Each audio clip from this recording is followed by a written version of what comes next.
Appreciate you, Fox, being here already. Give me 1 second, everybody. I'll be switching everything over just shortly. Just trying to get everything situated here.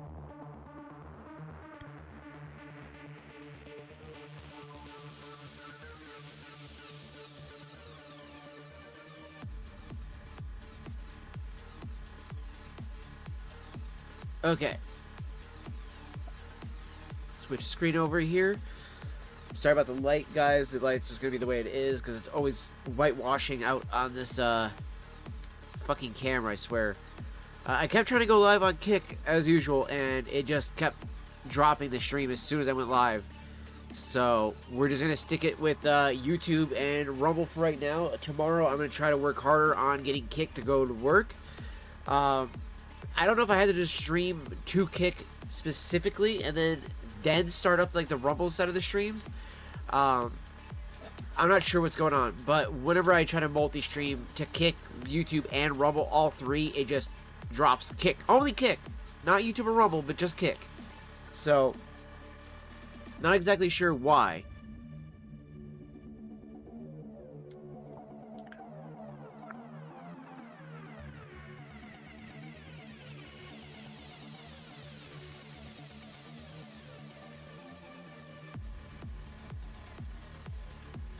Well, it's not the Steam key, or Stream key. I've changed that, like, several times already. And that's changed, and, like, it'll work if I go live just to Kick, right? If I go live through OBS just to Kick, nothing else, it works. But then as soon as I try to go live to Kick via the multi-input one, like the RTMP output thing, the plugin for OBS, or if I try to go live via Rumble, and then go to Kick, it just will not work. It's only if I go live on Kick, but then if I go live on Kick, I can't go live on Rumble or YouTube. It just will not work. I don't know why, but it's almost like there's something, like, you know, preventing me from going live if I'm live elsewhere. And it's really weird.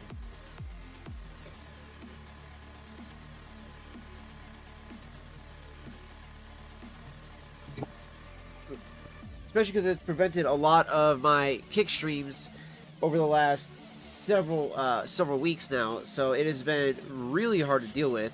Especially because I love to stream on Kick at some point again here soon. So yeah, no, trust me, it's really weird. I have no idea why it does that there, Fox. But we are going to go ahead and load up the pipe real quick.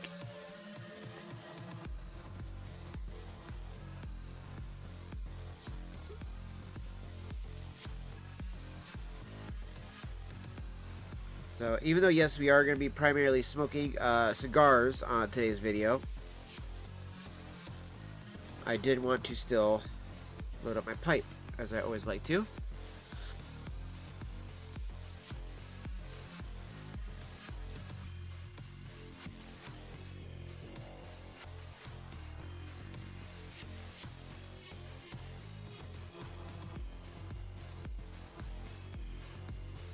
Which also, I meant to check to see who won over in California. It looks like fucking communist fucking dipshit fuckface Momdani fucking won. So, at least for New York.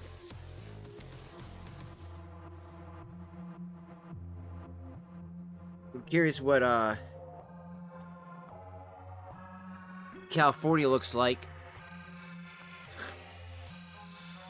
We have now over in fucking Moscow, Idaho, they now have a fucking mayor who I went to school with, and she is a complete fucking retard. She has no fucking qualifications ever being a fucking mayor.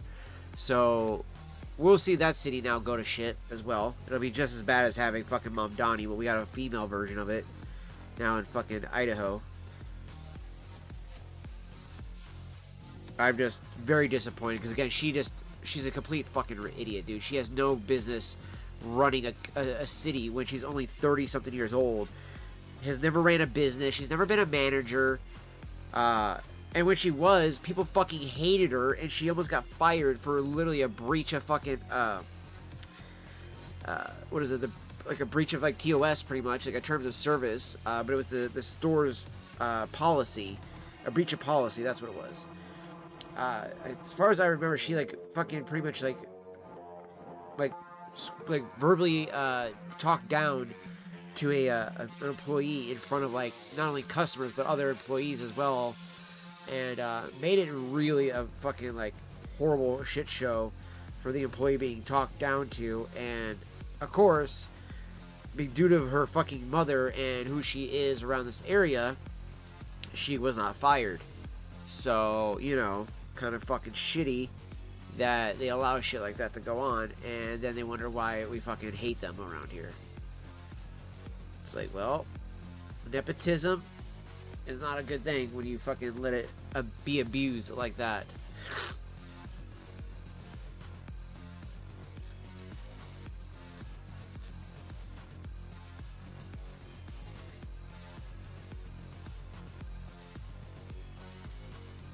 That, and she also has no idea how to run a budget.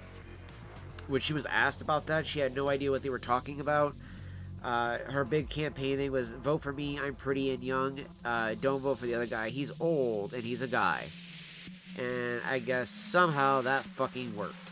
So that's disappointing. Really disappointing. Now, is it something I should have expected? Yes. 1000% should have expected that. Especially just in the area where I live at. But it's funny because the mock polls that they did at the high schools in both areas show that an outstanding number of youth that at both the high schools in this area are like, yeah, when we can vote, we're voting pure conservative. And I'm like, that'll be nice. Maybe we'll be able to have the Pledge of Allegiance come back to our schools without it being something that we fucking get shunned for, you know, wanting to do the whole, you know, one nation under God. They're like, oh, how dare you say God in school? It's like, okay. But we can have books about fucking, you know, two dudes blowing each other in the library. That's really cool. Or a chick giving blowjobs and handjobs to minotaurs. Yeah, that's cool. You know, but saying God in the middle of the Pledge of Allegiance, oh, you know, heaven forbid you do that.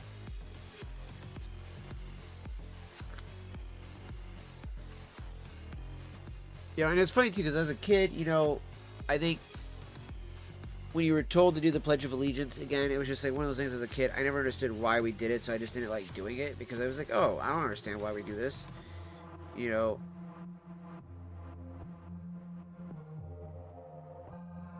Because again, you know, the way I was taught and brought up, it was about the whole like separation of church and state. But again, I never understood where that came from, and to understand it fully, no, actually, more that it gets down to the state level, the more that actually gets blurred and not as a statement, as it's more meant to be at the federal level that you separate that, and that the government can't run,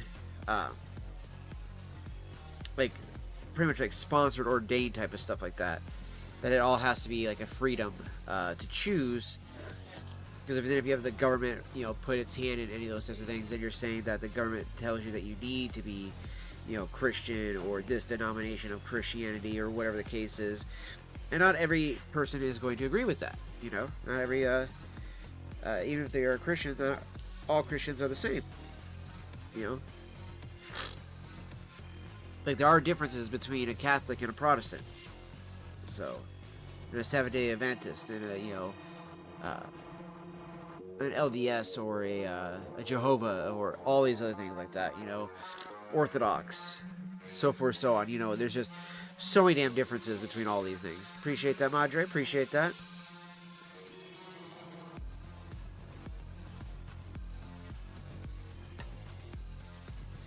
Apparently, I've heard that if you shake up the ash, I do, that it helps with the building of the cake on the pipes wall there, and it helps with the preventing it from getting as damaged as well. So.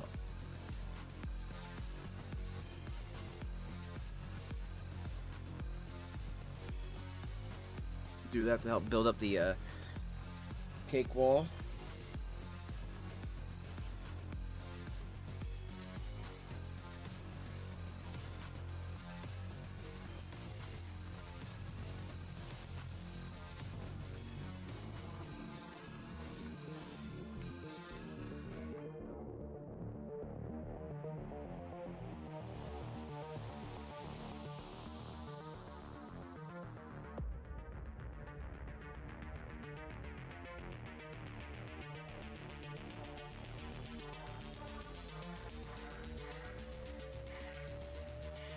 Gonna scrape out that little piece there, and then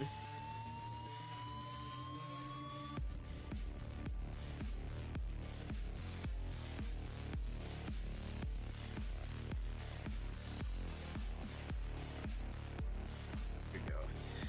Help try to clean out the stem here.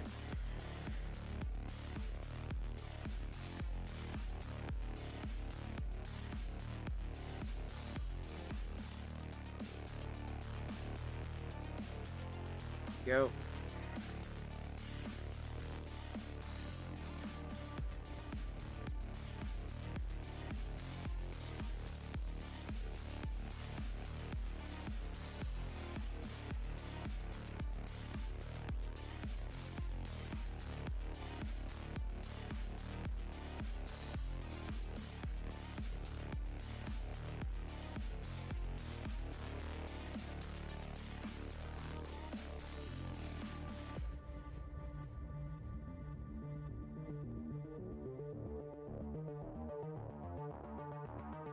And I just want to make sure that the inside of my stem is nice and cleaned out, chat.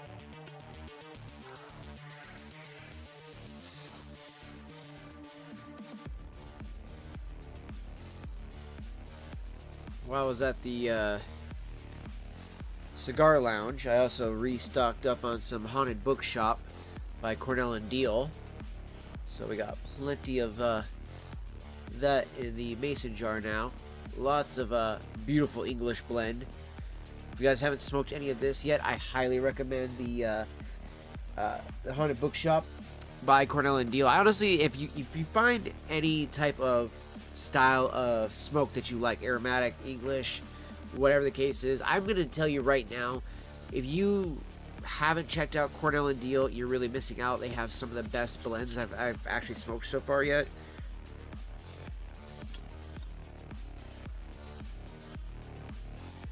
I love the smell of the Haunted Bookshop. Now, one of the other things I love about the Haunted Bookshop is that it gives you the kind of like plug-like flakes that you can still use. You can use these as plugs. Like, you could just, you know, pop that into the bowl and it's going to plug the bowl. But the best thing to do is just kind of put this in your hand, break it up, and then, you know, just rip it up a bit, and you got yourself some ribbon. You know, just ribbon it up. Take it like, you know, like so. Gonna break it open a little bit so it's a little bit easier to open up, and then, you know, just rub it in the hands like so.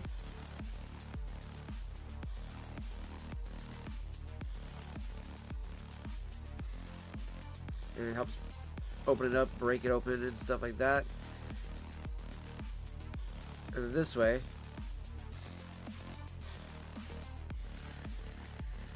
when you go to load up a bowl now, this will actually act as a better plug and portion of tobacco than just doing the regular ribbons will, because it's actually like, it's like the ribbons compressed. It's the best way I can describe this to somebody who's never used pipe tobacco yet.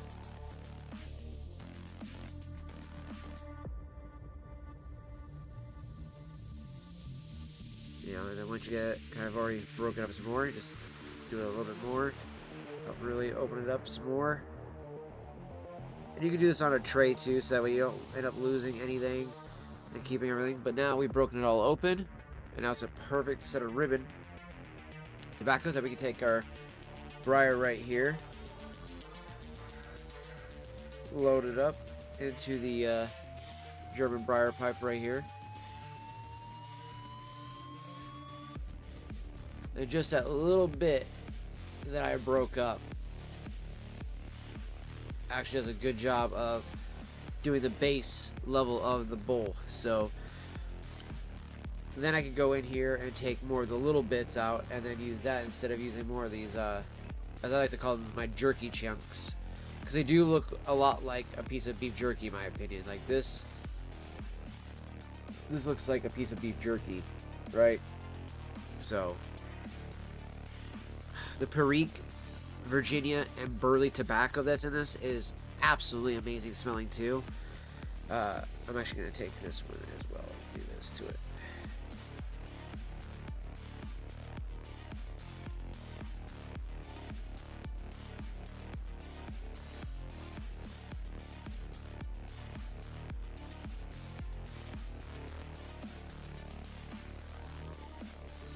And a big reason for really liking this one for an English tobacco is that the blend and the flavor that comes through on this guy, even with the Perique, you know. And if you guys don't know what Perique tobacco is like, it's got more of a hickory, smoky kind of toasted, fiery kind of vibe to it. Like you can tell that it's been you know, pressed with heat in some way because it opens up more of a smoky note to it than, you know, your regular tobacco is going to have. You know, your regular Virginias are going to have much more a, you know, kind of a nutty finish. Same with your Burleys. Then your Cavendish has a vanilla vibe to it. So, do you appreciate all the emotes there, Fox? Definitely appreciate all those, brother.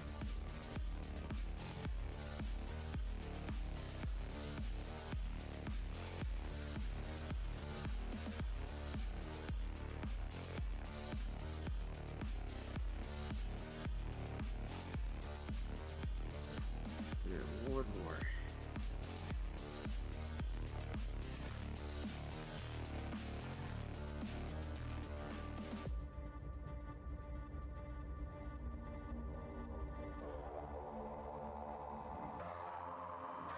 Then we're just going to take it, aerate it a little bit, so that kind of helps dry it out a little bit more too as well, so it's not just super clumped up together.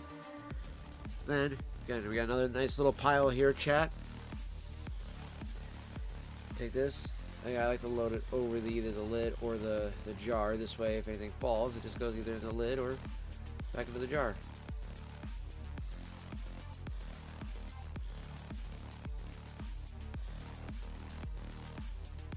But these nice long plug-like tobacco strands really make it easy to load a bowl up here. Without being too packed either or anything like that. And then I can take a little bit of the regular already ribbon cut pieces that aren't pressed still into the plug. Take that and then load that on top of the other bits, and that is going to add like a kind of like a kindling for a fire, right? And it's going to actually allow me to evenly smoke the Haunted Bookshop bowl that I'm loading here in my Briar bowl just absolutely easily and perfect. And it's just got that light dryness to it at the top that by the time it reaches the more moist compressed stuff that's at the bottom, it'll have enough time to dry it out and saturate the briar wood with all the tobacco oils and everything like that, so that way it builds up that cake and also absorbs more into the wood versus going all the way down into the mouthpiece and getting into my mouth. I've honestly not had much of an issue, like, or even at all, with having any moisture coming through this pipe into my mouth. Now, when it comes to the systems pipe here by the Peterson line, I will get moisture in the mouth if I'm not paying attention to it. And, you know, about midway through towards the end of the bowl, or even about 3/4 of the way there, all of a sudden you'll pull and you'll get a little bit of the moisture come shoot up from the chamber, up the stem, and into the mouth. And it's never pleasant. It's got a very bitter note to it. So that's always the downside to it. It's always just super, super bitter, and you're just kind of like, oof, like what the hell was that? And then you realize you're like, oh yeah, I gotta swab her out. So that's the only thing I gotta say has been the learning curve with the pipe has been the, you know, getting used to swabbing out the actual the chamber, you know, every so often. And you know, well, some people might be like, oh, that's such a hassle. I couldn't be bothered to do that. It's like, it really does improve the smoke in a lot of ways that it's 100% worth doing it. So, and I absolutely love, like I said, these pieces of beef jerky that you get, as I like to call them. So, throw that one on the top.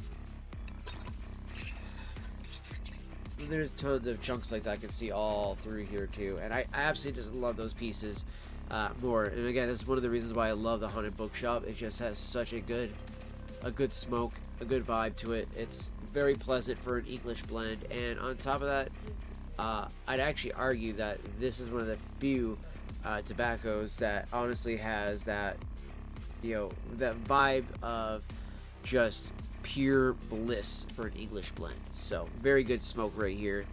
And then we're also going to load up, I think, instead of the you know what, actually, yeah, let's go ahead, let's do some more of the automate. Kind of fluffing up the jar a bit here, so it's not as compressed in there.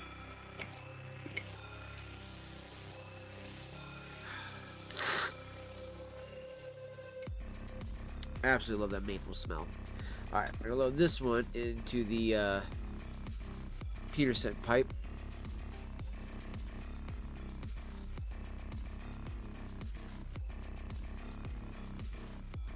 That was a little weird there. I had a bunch of peas going through my thing because I didn't realize that was one of the buttons on my top of my mouse there.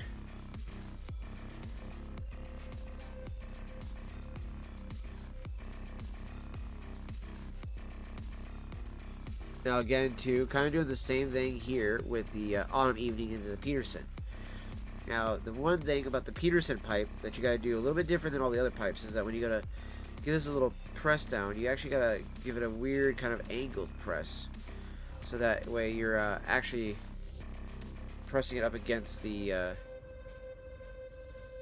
airflow or the airflow tunnel. So that way you actually are going right up against it. Then you're going to take another pinch, and you're going to fill about 2/3 of the way, almost most of the way actually, probably. So just enough for the very, very top, right? And this is where you're going to even it all out. So you're going to even out this portion of it, right? So, and then you're going to do another pinch right there on the top, and then level that, and then you're good to go with the Peterson. Now, when it comes to the cigars for tonight, fam, I got some very, in my opinion, special cigars that I really been waiting to smoke them on stream to enjoy these guys with everybody, because I got these both at the cigar lounge, and now I smoked the Crazy Alice while I was there, and absolutely had a fantastic time smoking it. Great time hanging out and discussing politics and everything like that with the guys that were there. We had a blast and everything. But, and then as I was walking home, I decided to light up a factory smoked Sweet Toro on the walk home. So that's what I was smoking originally when I got home, so that way I wouldn't waste either one of my Deadwoods. So I picked up both of these Deadwoods because I love Deadwoods. Now, if you guys don't know what the biggest gimmick of Deadwoods is, by Drew Estate, is that they all have a sweet cap. Now, it's not just Sweet Jane that has it. It is the Fat Bottom Betty, the Crazy Alice, the Leather Torpedo, and then also the Girl with No Name. There's also two, I think one or two other ones I have not tried yet by the Deadwood line, but I have here tonight the Leather Rose, right here, Torpedo. I've been absolutely looking forward to smoking this one. And then I just got this one tonight, thanks to a good friend of mine. So this is the Girl with No Name, and when we looked it up tonight on the what you call it, the website to see what the flavor profile was for this one, it was literally pretty much you're gonna get something special every time you smoke it, and you're like, oh, okay, sounds amazing. The filler and binder are undisclosed, whereas the filler and binder in these ones are Nicaraguan and is going to have a San Andreas wrap on some of them, or a Nicaraguan wrap, or it can have a Habano wrap. Now, usually they don't do Habano, which is Cuban. That's on like the factory smokes, if I'm not mistaken. Let me double check here on the Leather Rose. Google here, our trusty Google friends. What is the...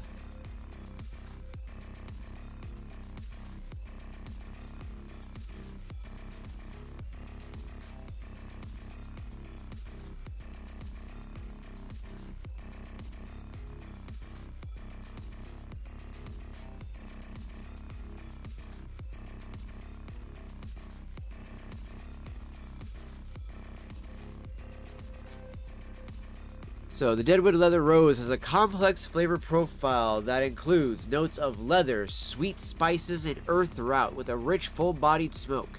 Initially, you may taste sweet cocoa and earth, which develops into notes of dark roasted coffee, brown sugar, and dark chocolate, with a final third featuring charred oak and lingering spice and sweetness.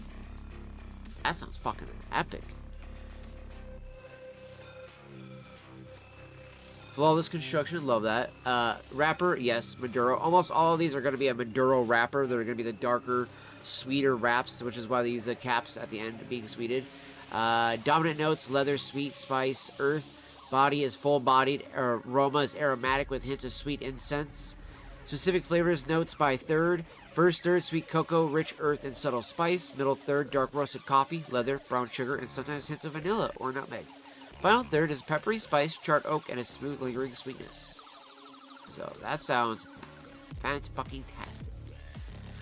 Like, I'm not even joking. That sounds fan-fucking-tastic, honestly. Then, we have the Girl with No Name. Has a flavor profile of coffee, cream, sweet spice, and a dark chocolate, with underlying notes of wood, leather, and a distinct sweetness from its signature cap. It is a medium to full-bodied cigar that starts sweet and creamy, evolving to incorporate spicy and coffee notes that remain smooth throughout the smoke. And the aromatic notes of this one here is it produces a highly fragrant and pleasant aroma, with many reviewers noting a sweet wood and gentle spice scent.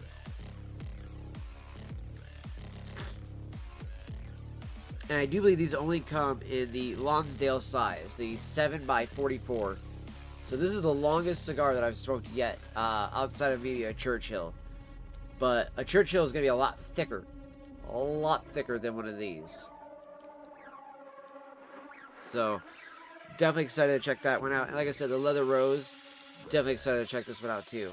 So we're going to figure out which one of these we're going to smoke first. And then we're going to dive into it, chat.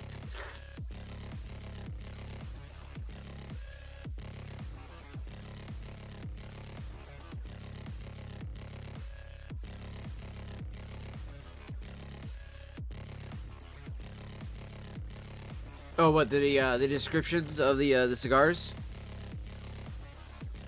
Here's the link for the Girl with No Name.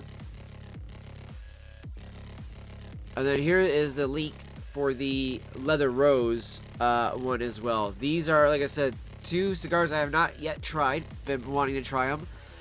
Earlier, like I said, I had the Crazy Alice. Now, the Crazy Alice, wow, that one was fan-fucking-tastic. So here you go.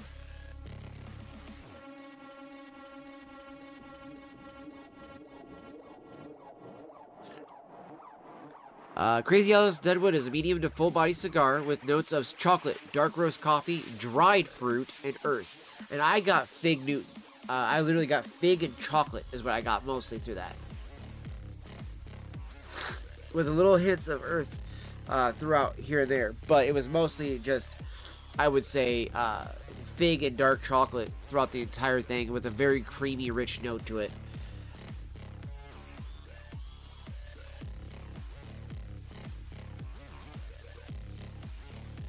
Yeah, this is a good way to describe it. Notes of dried fruit with a spicy undercurrent and occasional hints of anise or pepper.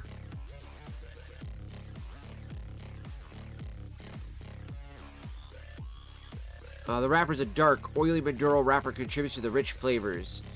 Aroma described as having a warm, subtle, and pleasing aroma that is reminiscent of fine pipe tobacco. Which, honestly, everybody that I was smoking the Crazy Alice around was like, oh, what pipe tobacco did you load? And they look over like, oh shit, you're smoking a cigar. And I was like, yeah. They're like, oh wow, because it kind of smelled similar to the Autumn Evening, but not quite, because that Autumn Evening has that maple, very rich maple scent in the air that you often smell like right off the rip. whenever somebody lights up a bowl of this stuff. So.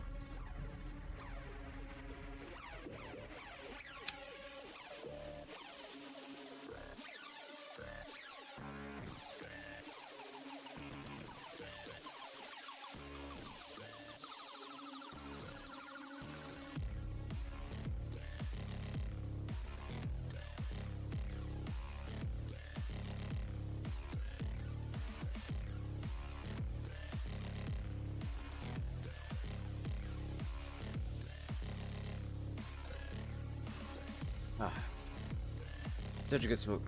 Now again, too, if you guys haven't heard, apparently, unfortunately, the crazy fucking radical jihadist communist won over in New York. So I really hope we can deport this motherfucker and, you know, actually take back New York. I mean, even if fucking Cuomo was to have to be given the fucking mayoral seat as next runner-up or whatever the case is, if anyone was wondering, could you actually deport Mamdani? Yeah, you could. You could denaturalize him as a citizen and actually deport him. You could. And there's actually talk that because he possibly might have lied on his naturalization documents, that could be grounds to deport him as that.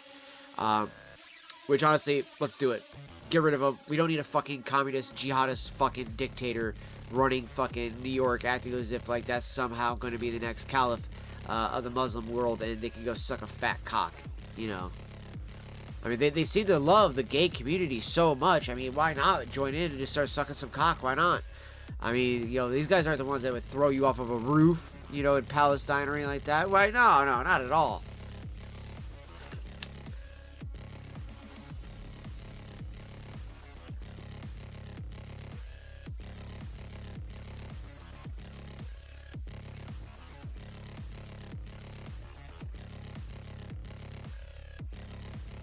Like, don't get me wrong. Como sucked. But he was the lesser of two evils. And honestly, it would have been the easier one to deal with. So, at least you know what the fuck you're expecting with that evil. Not with the crazy jihadists do. You know what you're gonna get.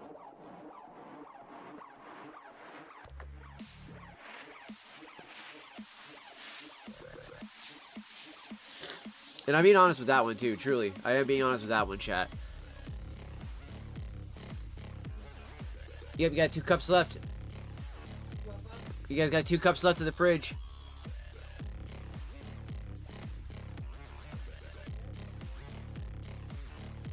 I only saw 2 in the fridge.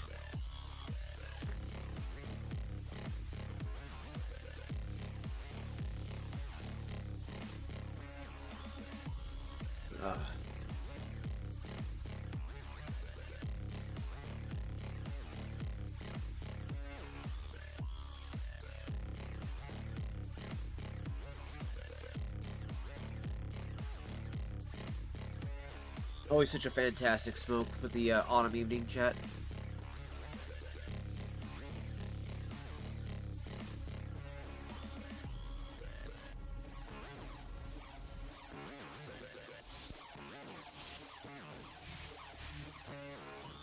Let's see what the Holt Cigar says about this here, because I do like this guy's company here, and they got pretty good reviewing options. So with that, so the Girl with No Name is an aromatic cigar in the Deadwood portfolio. Oh wow, it's an aromatic, which is blended and produced by the fellows at Drew Estate in Esteli, Nicaragua.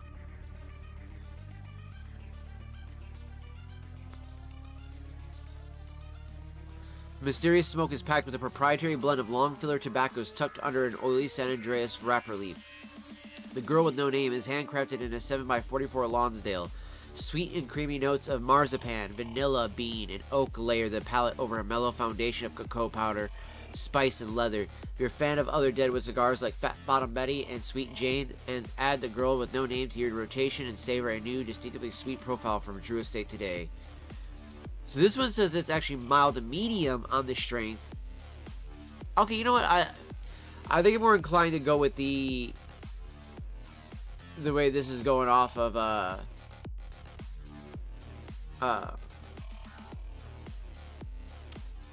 what do we call it? Holtz. So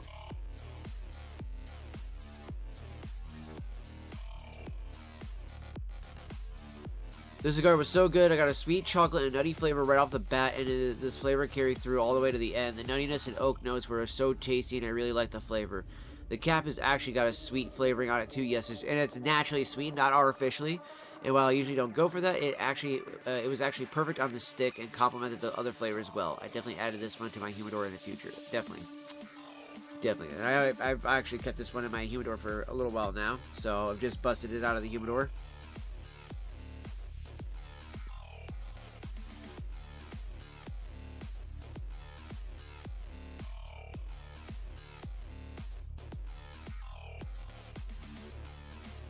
And when I say humidor, by the way, I think some people might think we got something fancy or anything like that. It's a $30 box you can buy from pretty much any place.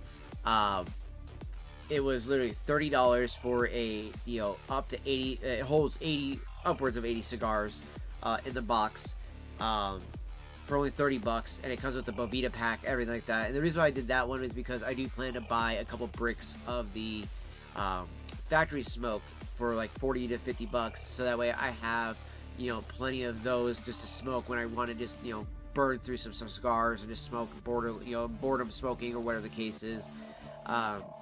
Those are always nice to have, but stuff like this is more meant to be enjoyed, specifically like on the stream with friends, things like that. So I want to be able to enjoy these, when I'm on the stream, to hang out with you guys. So that's why I brought them out tonight, along with the ones I do have in my case. I have 2 left in here. And I got 2 left in my humidor right now too. 2 factory smokes. So this is the portable humidor that I have, which is the what do they call this? The Perfecto cigar case is what they call this. So I'll usually keep like 1 or 2 cigars in this guy. I have it like that because the way I have them in here right now, because they don't necessarily fit in here normally.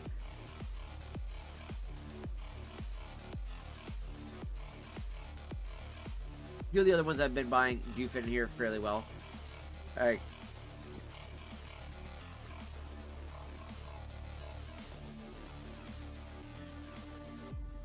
Like the Lonsdale, that kind of size, those ones would fit perfectly in here. Anything that's in the 40 range, the 50s on up are a little tight in there.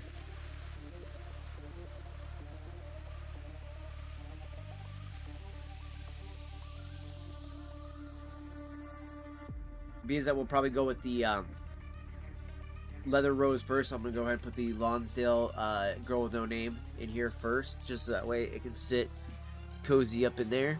It'd be nice and chilling in there, so I don't have to worry about it, getting all screwed up or anything like that.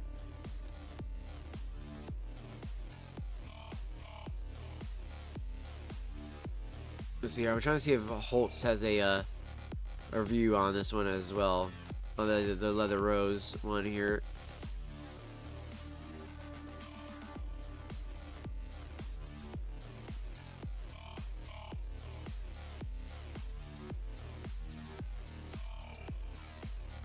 Just because I was curious to see what the review would have been on there for those ones. Who's going here?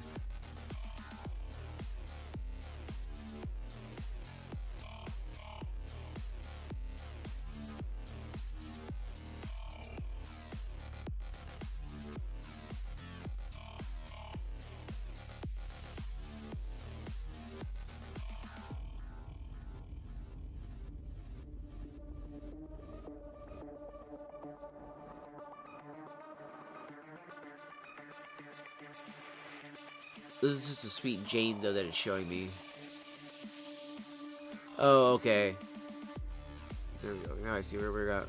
Oh, they got Fat Bottom Betty Gorditos, too. Damn. 6x60s. Okay.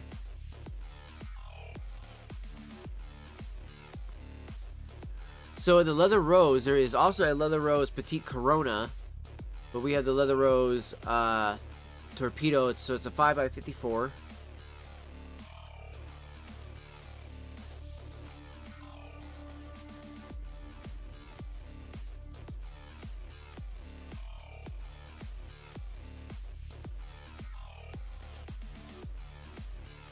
So I wonder if it's telling me that pretty much they're the same as the Sweet Jane, because it says it's Connecticut broadleaf. The shapes Corona, Gordo, Petite Corona, Pyramid, Robusto, Toro, and Torpedo. Um,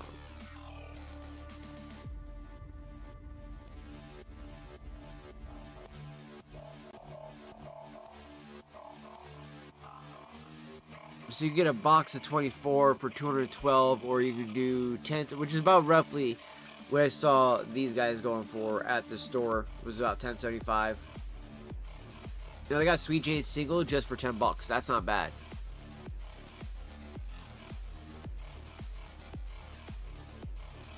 Now I wonder if the Crazy Alice was the pyramid, like the style was what I had. They only have it for 8.75. That's not bad.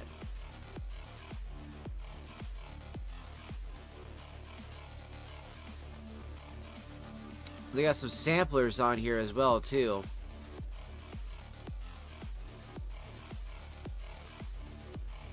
Which is Friday, I will be going to the cigar lounges again because they're doing a AJ Ferdinand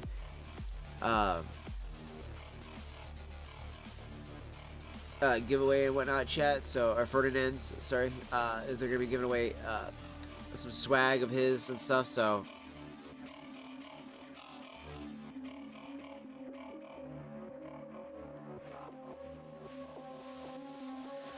If you remember the other day, chat, I fell in love with that aging room Quattro Vibrato. That was a specific one made by AJ. So,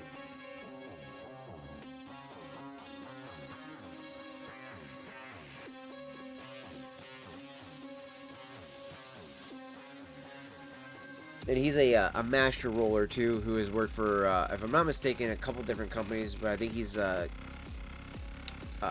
I think he started off, I think it was what I read, is that he started off with Drew Estate and then kind of just went on and did his own thing afterwards. But I feel like a lot of these big name guys, they kind of started off with some of these bigger companies and kind of like saw how they were doing certain things and either didn't like it or thought they could do it better and maybe have done better in some cases. Some people, I think, just, you know, they just thought too highly of themselves. And then they go into this business, and then it's just like, yeah, you weren't as suave as you thought you were about, you know, getting this type of stuff done. And it's like, you know, you actually you can't compete with some of these, you know, other boutique brands or even these bigger, you know, higher top of the line brands like, you know, Macanudo and others like that. You know, like with Macanudo producing over like 500 million cigars a year, you know.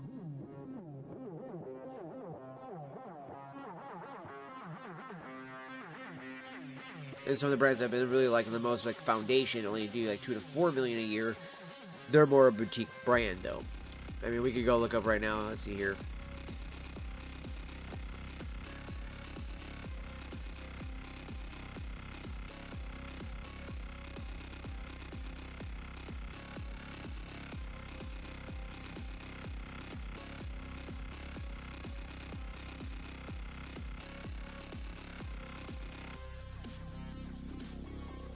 So they don't disclose it apparently. Wow,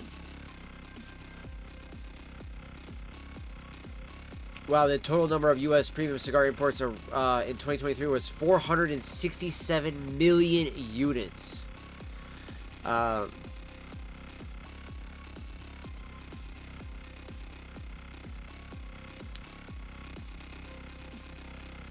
It's kind of hard to explain. So I guess the way we got the scoop of on the how much money each or how many ones are being sold was basically by the cigar broker himself that we got to meet and do a Q&A with about like a week or two ago.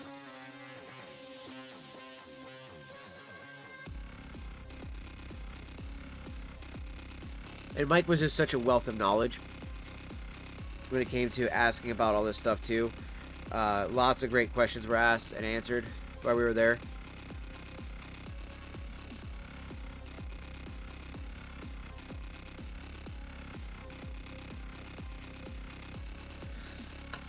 But I will say, it is something apparently that you cannot just Google, right? You can't just Google like how many sticks are being sold by this XYZ company a year unless they possibly purposely, you know, publish those numbers and stuff like that. But Deadwood apparently does not do so.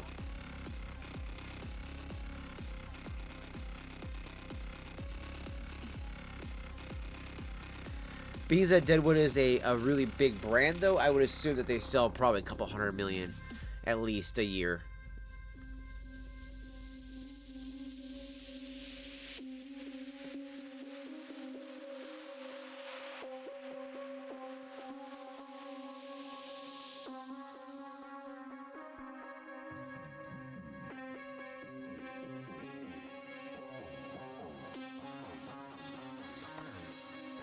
Now, I also don't know of anybody who sells more than Macanudo. From what Mike kind of explained, that they're the top. They sell 400 to 500 million a year. Which, I mean, like this being the case right here with 467 million units in 2023. Chat is what's looking up and saying means a good portion of those would have been from Macanudo alone, and the rest would have been from all the other companies.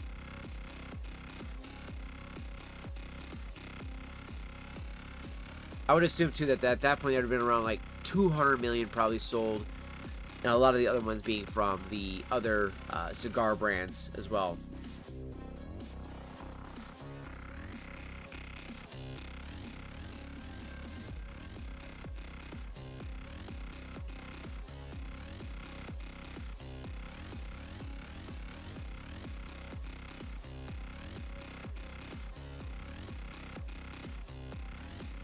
Oh, it's funny. I just happened to notice, like, what was Tom Selleck's favorite cigar? I just happened to look, but one of the things he used to like was the Cohiba Blues. I gotta say, I have two tins over there where I've, bought two of those. Each time I bought a Cohiba Blue, I was like, all right, I'm gonna try to enjoy it. This fucking cannot enjoy the damn things, dude. They're Cubano cigars, and I'm sorry, but Cubanos are they're fucking trash.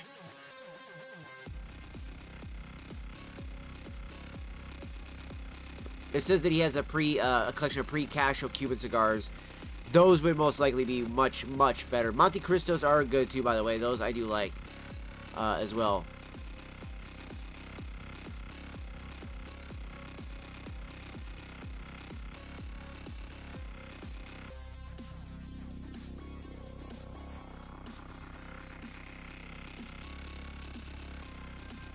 That is funny. So apparently he likes the Arturo Fuente Don Carlos cigars, but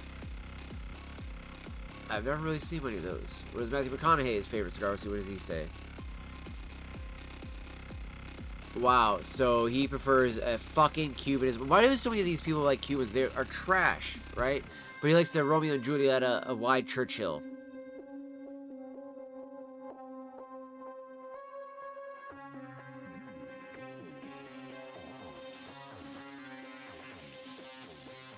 I like that what he says here.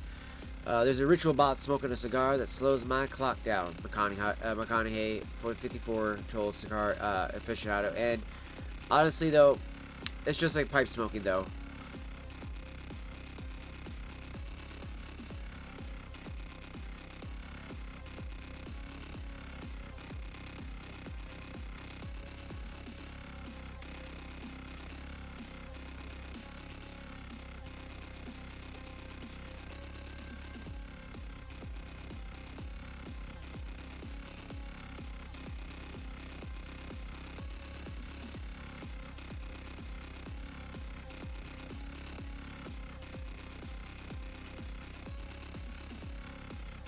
Oh, okay, so it's funny, I was reading about some of the reviews about Deadwood, and it says that the Leather Rose happens to be one of the few that gets mixed reviews the most. So we shall see in the end how I feel about the construction and smoke and everything of this wonderful stick here. So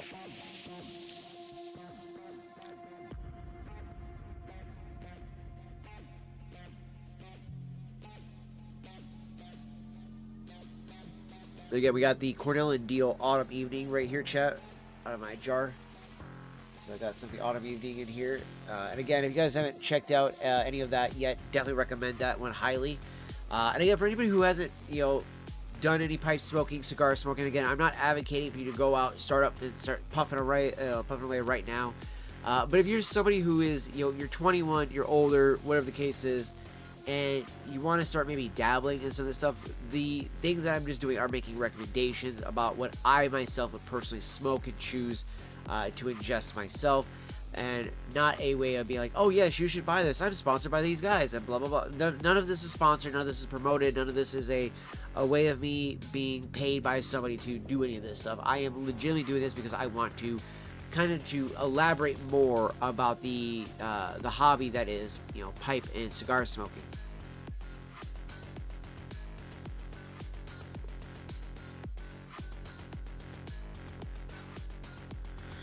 And one of the things I find that I think that especially pipe smoking has is a kind of a lumping in with cigarette smoking at times, that it's this dirty, nasty habit, and in reality it really isn't.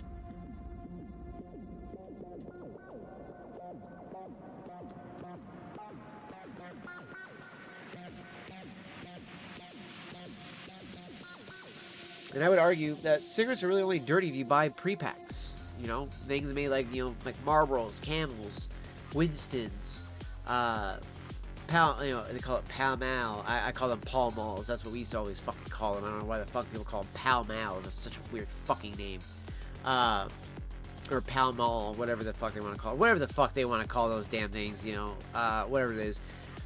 Those, you know, and other cigarettes and stuff like that alike, those are bad. Those are disgusting. That's a disgusting habit. Smoking a pipe, a cigar, not the same. Smoking your own rollies, not the same.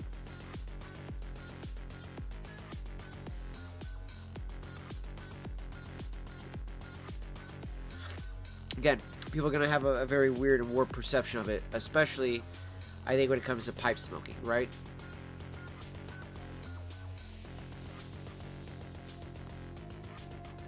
I think most of us are old enough to remember, though, somebody in our life that either a grandfather, an uncle, or something like that, or you know, even a father that smoked a pipe, and that it just beckons to that old time, a way of relaxing, of just sitting back and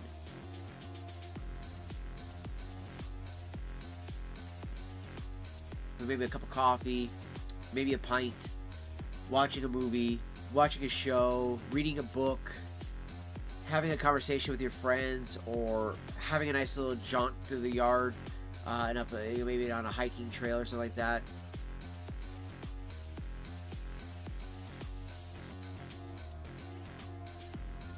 And there's just something that's about that alluring effect that, you know, smoking a pipe and smoking a cigar can have, even if it's, like I said, smoking a rollie, has over a pre-made cigarette.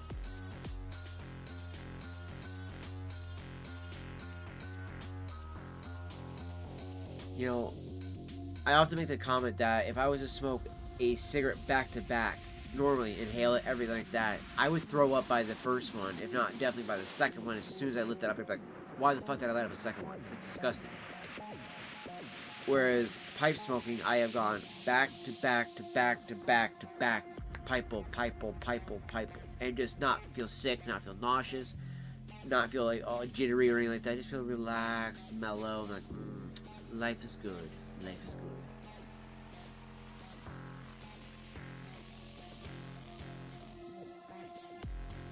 So, definitely something I've always enjoyed.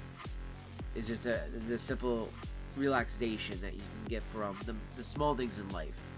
And then, recently being a pipe smoker, I have found that, again, I feel calmer, I feel more relaxed, I feel happier. I feel that I can enjoy my day fuller by simply sitting down and just puffing on a pipe.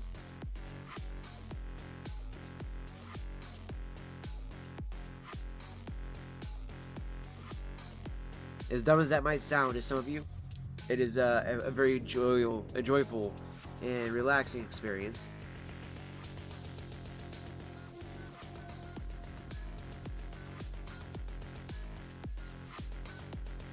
Just to sit with some tobacco, your pipe, some music, and good company, and just enjoy the night.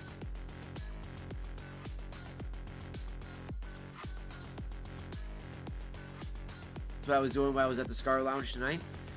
I think that even, you know, the idea of, like, you know, when I was saying earlier, you know, like we were talking about politics, people instantly go, how can you have an enjoyable experience if you're talking about politics? It's like, because that's just going to be a conversation that as adults you will have.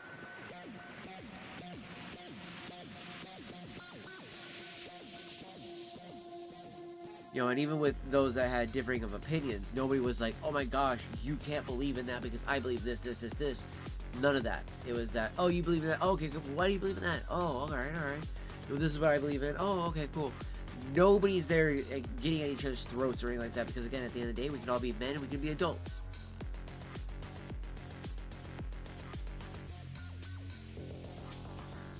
But I would argue that the act of smoking while having these conversations makes it easier to have them because we're more open to that idea of other people's ideas and willing to listen to them more when you're not already anxious or angry or whatever the case is, and you're just sitting there relaxing and enjoying a smoke, and you're just like, oh, okay.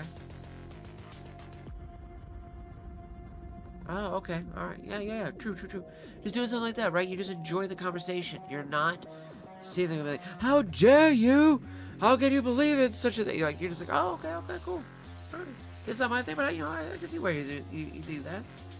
What's wrong with that?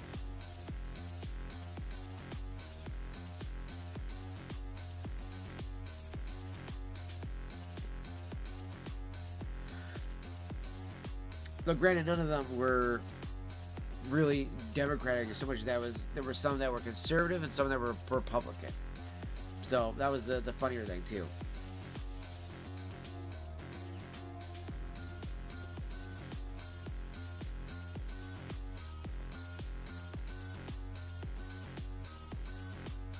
Almost cash this bowl here.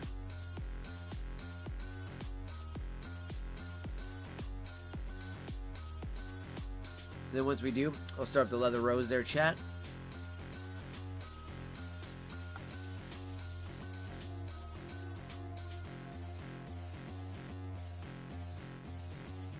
This has been a very fantastic smoke.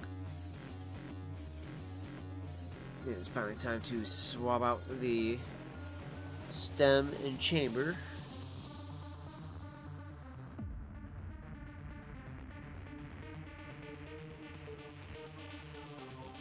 And we do this just to make sure we keep it nice and clean, chat. And so we also don't get a bunch of the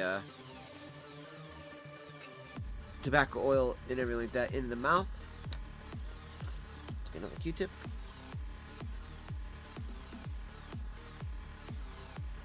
Yeah, this is a Peterson Systems pipe, rusticated 302, so there's an extra large apple. Now, one of the nice things I love about this one is that it allows for a very large bowl to be loaded, but also for the simple fact that if I would like to, as I'm smoking, take a moment, clean out the stem and everything like that, I can. And because it's designed with this, it uses the friction to keep the stem always locked in place so long as I push it in like that. It won't then therefore degrade over time because of me pulling this out when it's super hot, that it starts to kind of break down and stuff.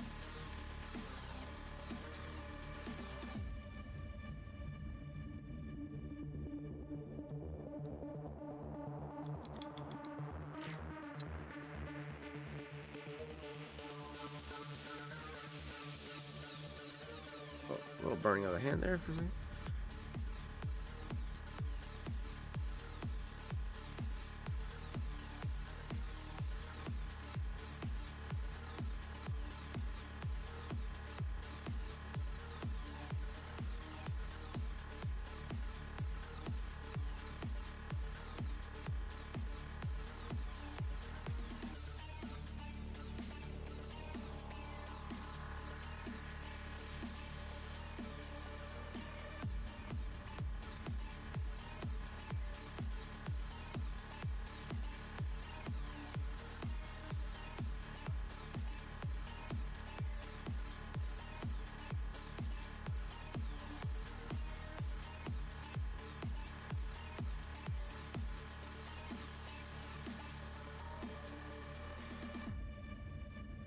What's up, Doodles? Yeah, you're funny. 1 second here, chat.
Okay, chat.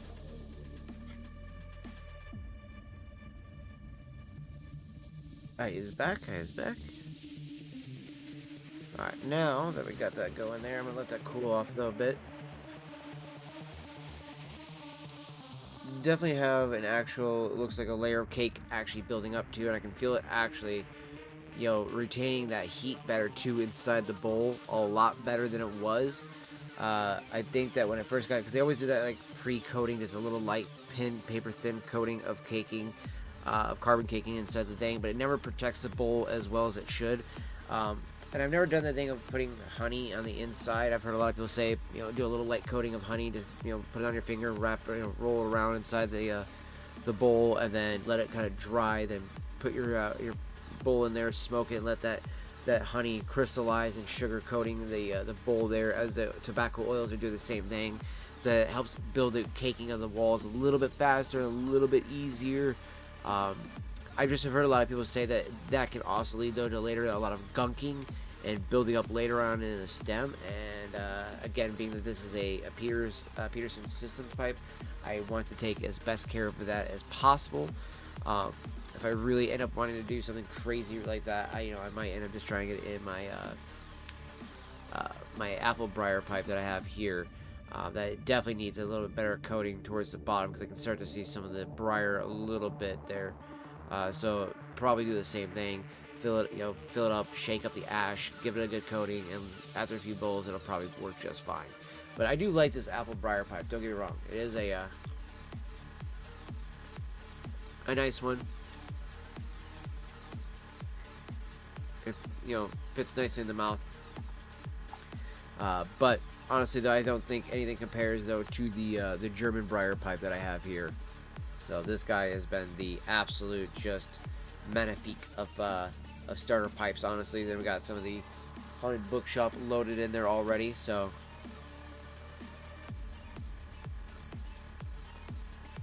good airflow. That's all that matters there. So we are good to go there. And again, for anybody wondering, we got the Haunted Bookshop, which is this, an English blend right here. Virginia's Burley and Perique tobaccos, all added up together to make a fantastic smoke. Woo. Especially if you don't lose the lid. Oh my goodness.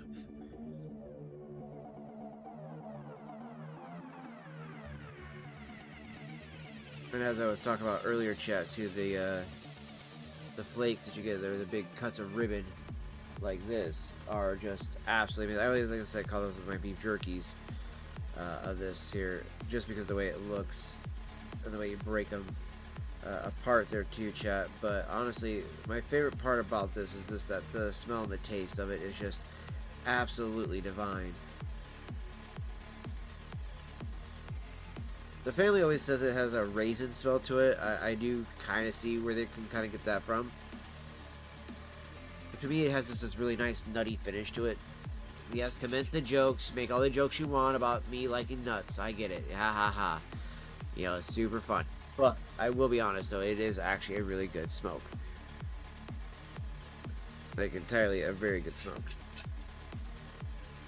Yeah, everything is falling over. I know. Trust me. There we go. Now that can lean up against that. Boom. Okay. There we go. There we go, chat. Everything's just falling over. I'm telling you what.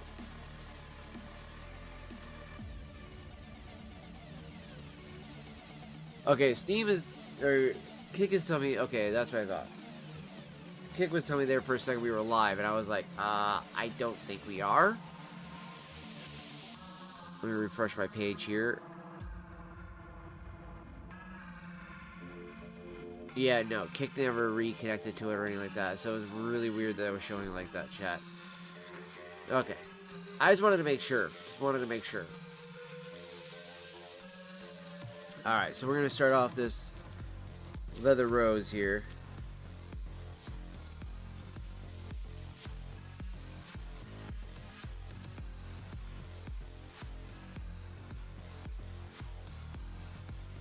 I also always love the ones that have like these little tips on them. I guess I'm going to pop this one out here. Oh, we got our ASMR here. And you got those little tips like that on there, chat. Also love the Absolutely love the artwork. Oh, I love the band. The band feels nice on this one. Holy shit. It's not embossed like some of the other ones, but the matte finish on this one is just, I don't know, there's something really nice about this matte finish.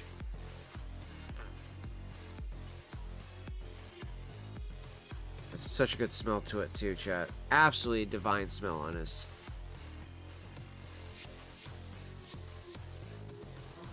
Pull off the little sleeve. Now that's holding the very end of the band together. Now I've had some people tell me that they'll leave it on. See if I kind of put it back on a little bit. Oh, I can. Nice. So I've heard some people tell me that they leave these on, right, and that they'll actually take them down the other way, and will actually pull it down this way as they smoke it. I have not seen many people do that. I find that to be a little weird. I think that you could do it this way if you went, kind of reverse with it, but even still, as you can see, the cigar is like, no, it doesn't want to fit the band on there like that. It's meant to be taken off and then permanently removed. So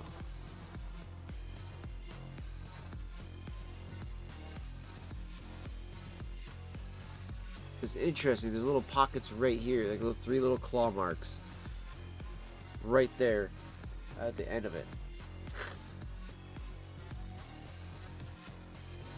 Almost as if it's like perfectly venting it, so when I torch it, it'll actually torch the inside of that entrance of the torpedo just enough to give us a nice actual even cook on there.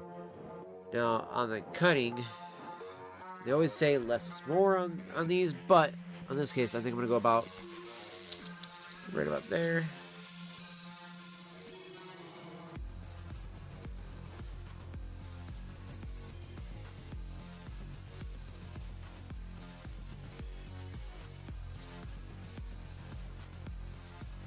Got our perfect little Hershey Kiss nub off right there.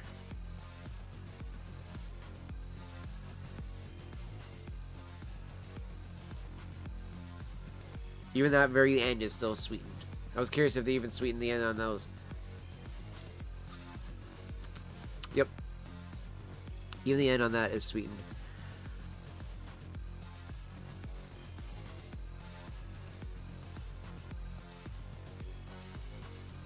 Now I gotta say, the tobaccos that I'm unraveling here from the long fillers and stuff like that from this that I just got out of the edge there, very intriguing.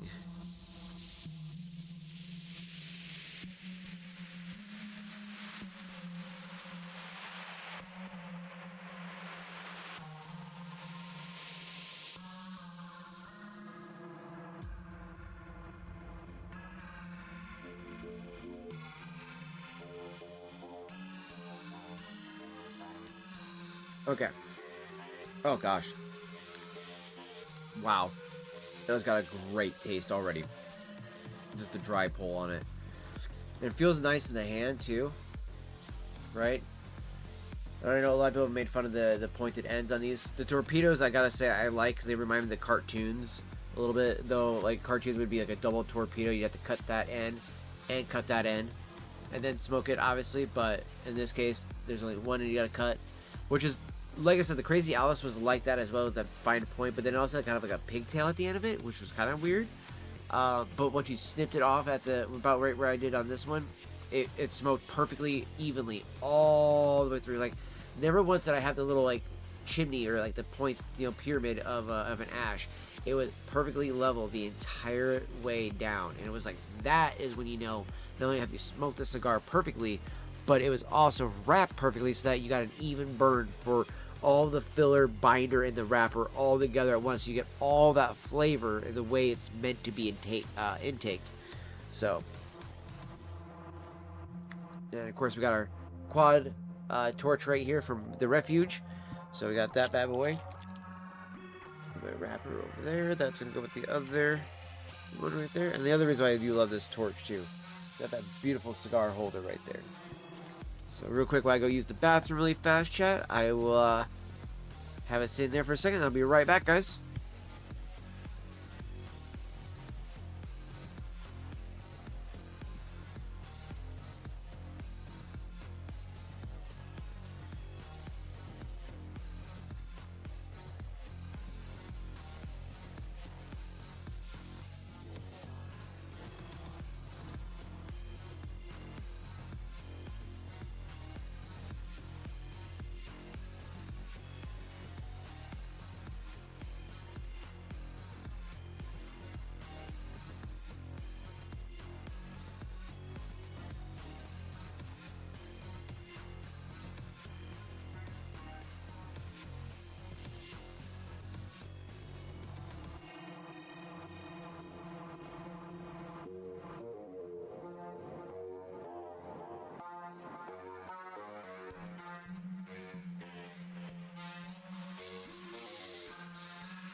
Alright, one second here, everybody. Just kind of adjusting the lights and everything like that real quick, and then I will be right back.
Okay.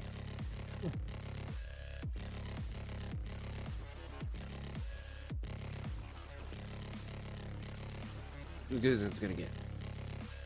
Okay.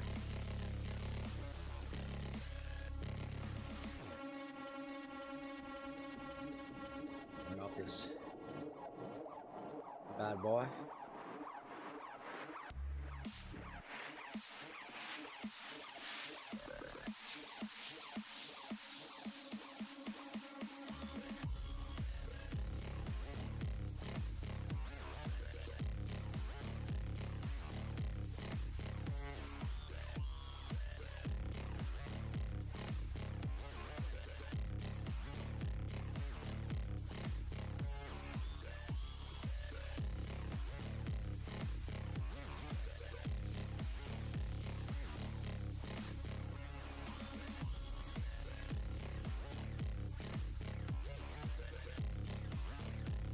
Not that young, not that young.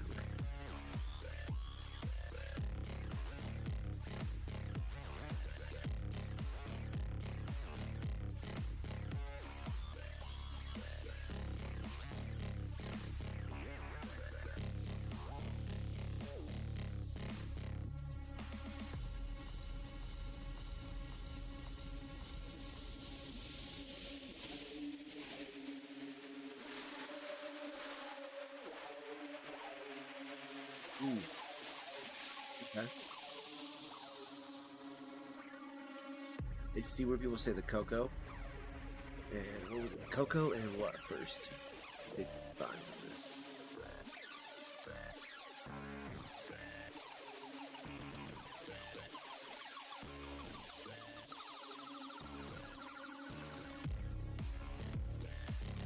Yeah, vanilla and cocoa. Right off the rip. Super, super flavorful. Really dig that. Again, for aromatic cigar such as these guys have been really phenomenal with the blends.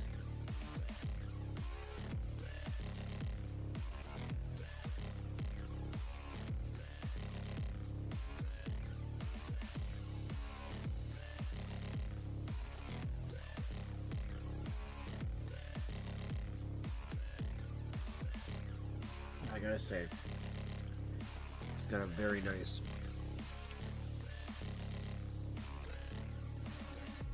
we get more of the vanilla, then the actual smoke, then the cocoa, a little bit on the back notes. So I feel like we're gonna start to get that leather and spice. Because it says you only get those two really at the beginning. It says, and then more so, we start to get the hints of spice and leather.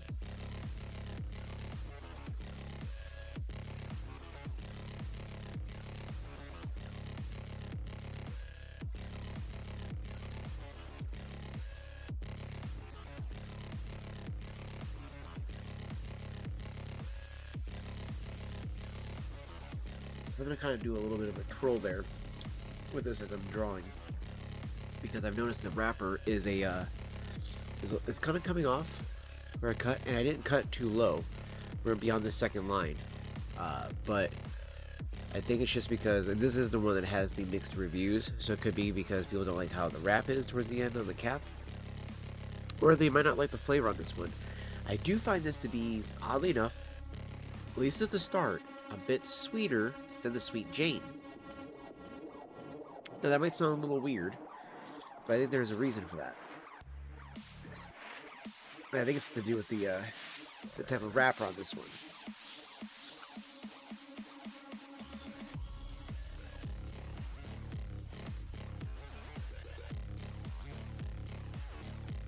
I want to say, what does it say the wrapper is? I mean, yeah, I know it's Maduro, but it's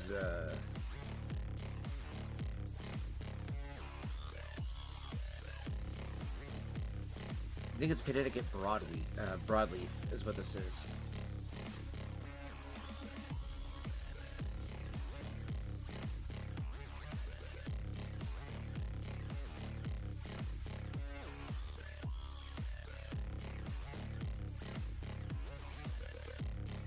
The only reason I say that is because, if I'm not mistaken, yeah, so like the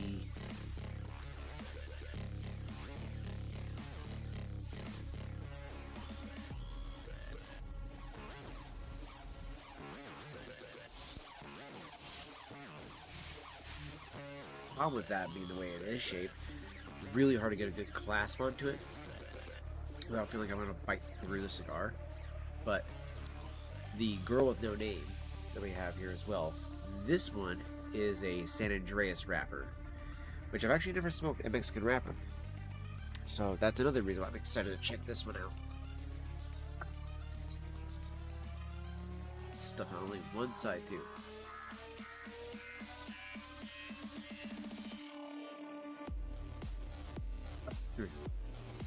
Now, again, that one it says it's going to be, because it's also long, because I've never smoked one of those, shapes-wise.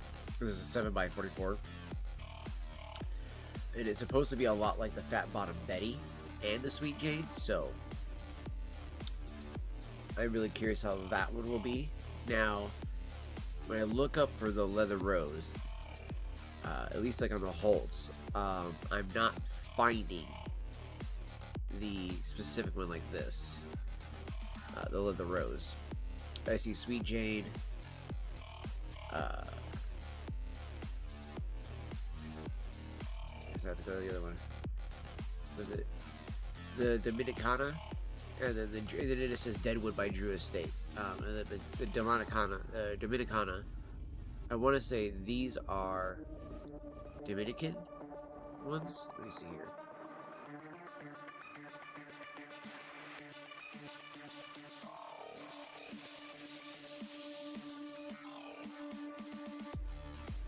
So the wrapper is actually Ecuador, Connecticut. Comes in a Gordo, Robusto, and Toro.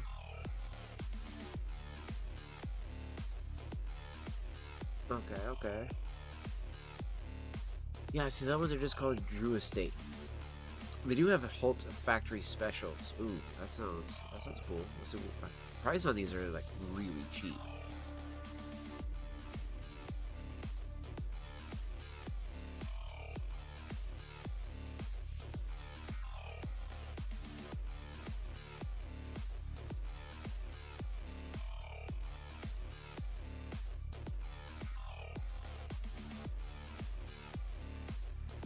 I definitely got lots of warm blankets. I also have a sleeping bag technically on my bed, so I can go under the sleeping bag if I really need to.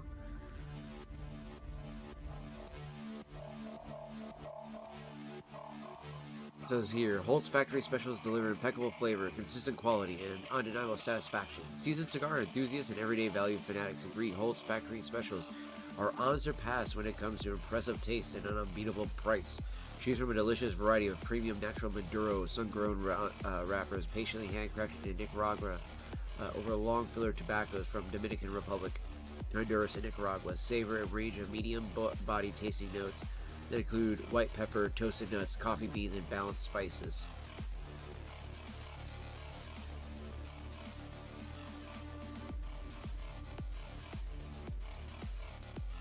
And for 5-packs, you get them for $20 for most of these, and I think it goes 27.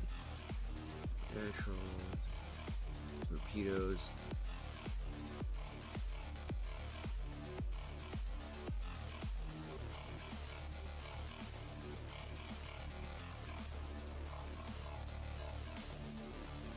The Toro Natural and the Maduro are both $22.50.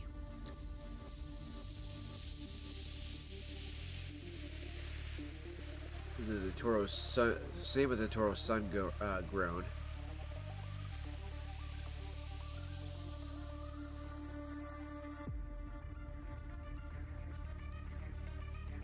You got Gigante, Churchills, Coronas, Gordos, Robustos, Toros, Torpedoes. Okay, they got a good fair selection of those too.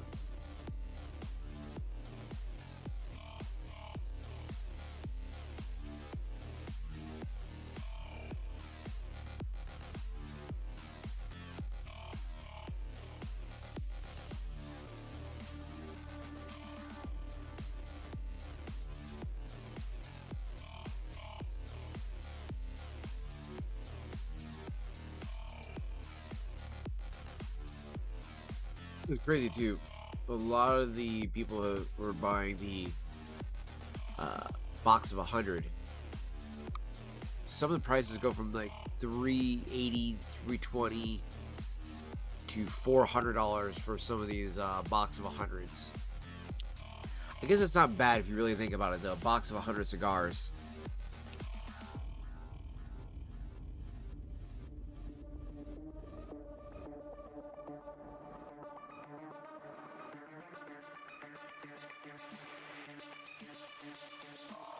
I definitely want to check out these guys for their cigars at some point. I think they'd be a banger place to check out. And it's the Holt Cigars. I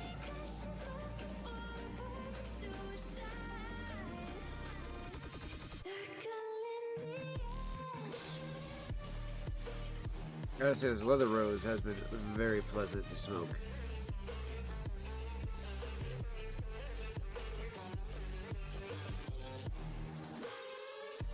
It's got a nice even burn too to it.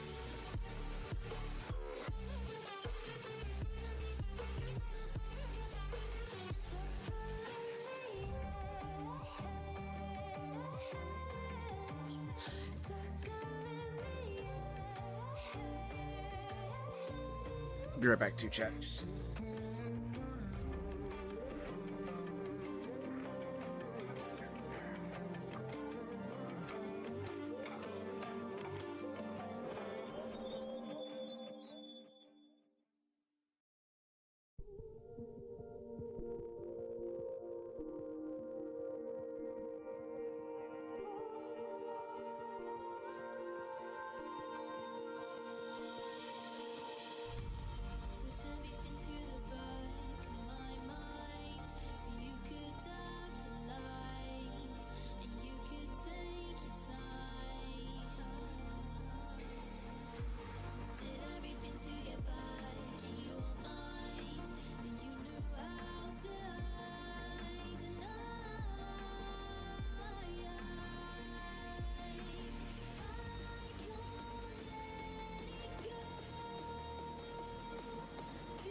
Okay.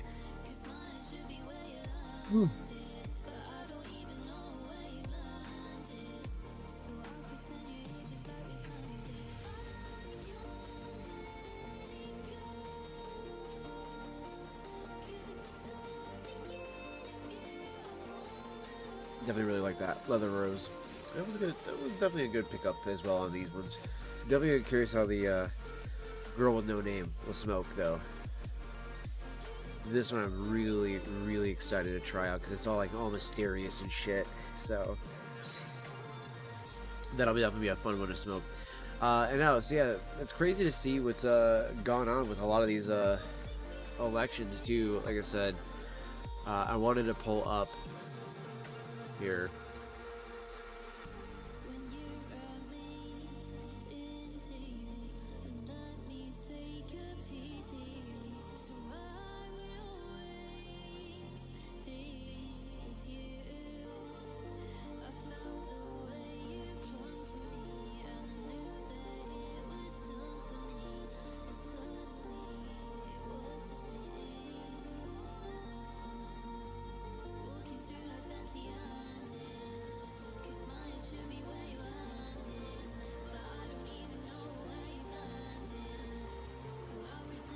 Alright, so I wanted to pull up on the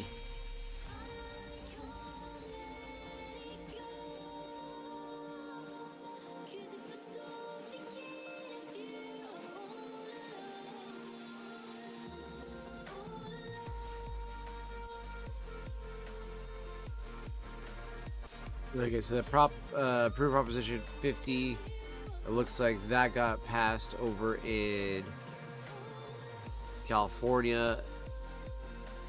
Now,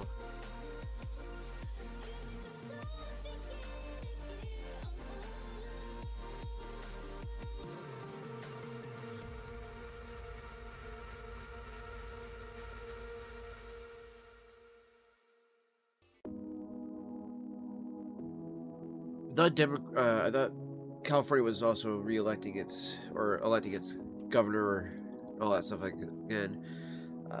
This time around, I guess not. What is Prop? Know you're hurting somewhere out there. Are you lonely like me? This just came out of nowhere. Drowning slowly, forgot how to breathe. Never thought it'd go hard, you never break my So, okay.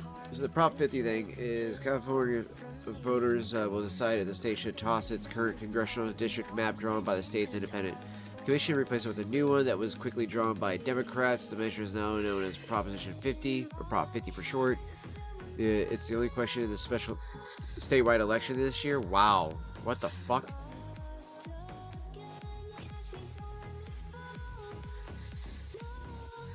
This is weird.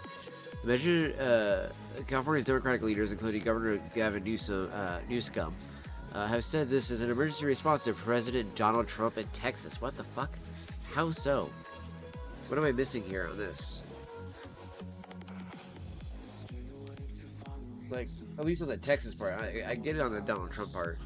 You know, what Trump wanted to send in, you know, National Guard and everything like that into these sanctuary cities and stuff because they're fucking stupid. Never thought it'd go hard, you never break my stupid heart. You took it all from me. Looks so different at the start, but now I'm searching So, in the dark for I do understand that 100%, chat. what used to be. In my head, I still remember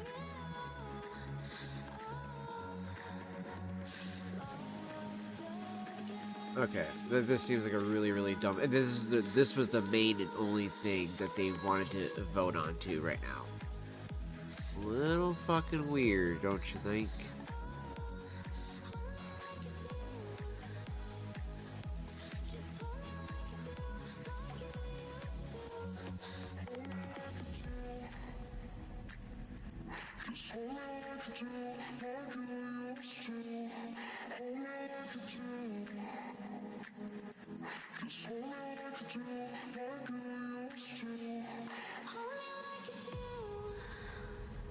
Oh gosh. Seattle looking like it's definitely screwed for another time. I don't think I have much hope left in Seattle though, really. I'm just gonna be honest. Most of Washington now here is just, you know, it's the one thing, okay, being is, you know, obviously that I've become very much more conservative as I've gotten older. That, you know, I've had a lot of people be like, oh, why do you live in such a liberal area and everything like that? And it's like, dude, honestly, I really wish it wasn't that liberal around here. The only thing that's a beneficial area is that, you know, at least I give cannabis and stuff like that, right? But it's not a really big trade-off. Like I would almost still rather go get it black market if I really had to. Travel across state lines, whatever the case is, in order to do that. Just so that way I can have a more conservative area at the same time. And I think a lot of people have really misconstrued it too. That, you know, as soon as you say that you're conservative, especially like nowadays, guys, it's really fucking crazy that as soon as you tell somebody you're conservative, they're like, Nazi! You're like, what the fuck? How is this the first fucking thing that comes to your mind? I just wanna. All you want is like secure borders. You want a better economy. You want, you know, kids to be able to not only be able to live and grow up in areas that are safe for them, but you want to be able to have kids and be able to want to have kids because you know it's going to be safe, you know it's going to be good for them, you know they're going to have the best future that they're going to have, you know. and everything like that, you know. So it's just it's getting really tiresome that, you know, because the other side wants to always label you as like the most ultimate evil, that, you know, in a lot of these areas that you have people that are just like blindly jumping into one side, being like, oh no no no, we're the side that's good, the tolerant side. Like, they are definitely not the tolerant side. I mean, the murder of the, you know, the amazing and legendary Charlie Kirk, I think proved that quite honestly the best out of anything.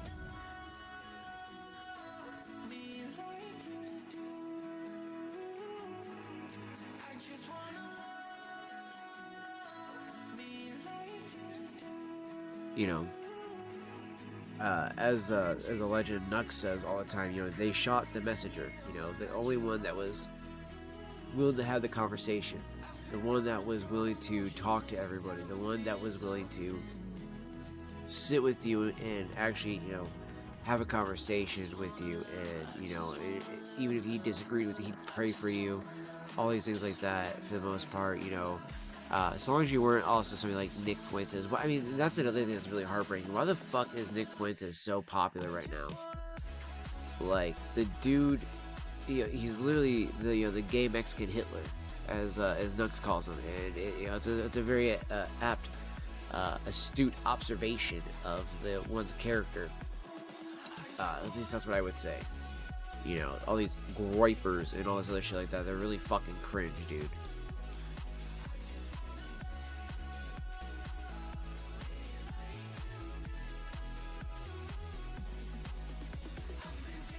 You know, his thing of like, oh, you gotta take an oath that you would kill, rape, and steal, and all this other stuff like that for him. It's like, doesn't anybody think that's fucking a little weird? Like, nobody else thinks that's fucking weird? Okay, alright, just double checking. You know, of course, like, anybody who's logical and has a fucking few brain cells in their head, they're like, yeah, that doesn't seem right. What the fuck is going on here? And, you know, then you got other people being like, no, it's just a joke. That's all he means. But I would actually argue that he's a little bit batshit insane enough to believe some of these things. He claims that it's all cringy shit that he likes to say, for the most part, and that he doesn't really believe half the shit he says.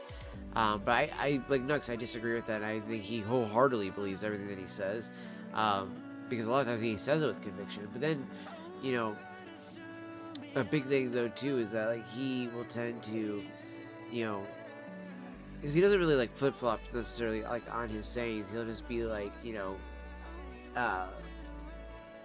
like, he won't be like, oh, I never said this, right? You know, I can't say that. But what he will do is like the whole,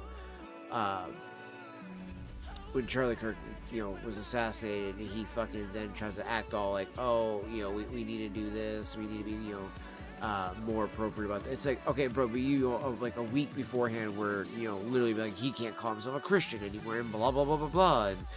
And him and fucking Tucker, you know, deserve each other, truly. They need their own fucking, you know, asylum room together where they can just make out all they want.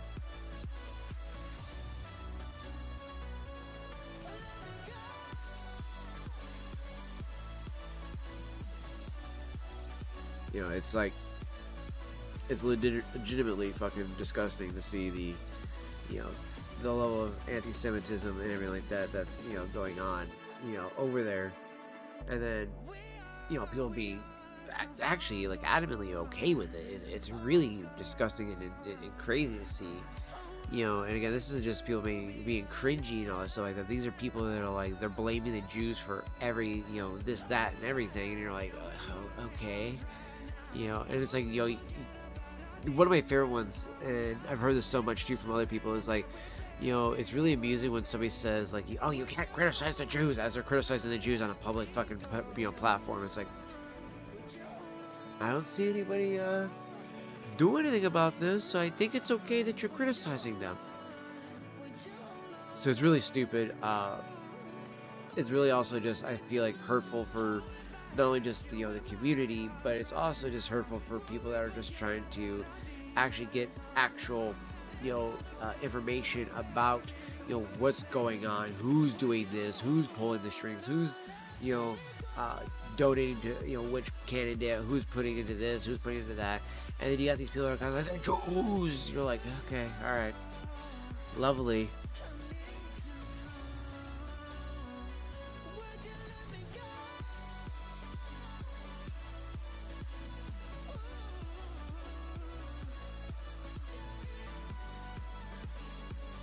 Like, it's definitely one of those things that it's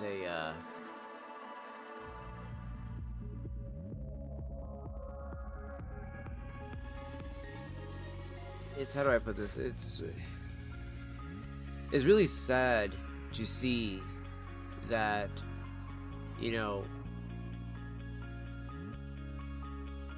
that the entirety of the country, in a way, has been split in a way that it is, that we have so much, not just division, but animosity,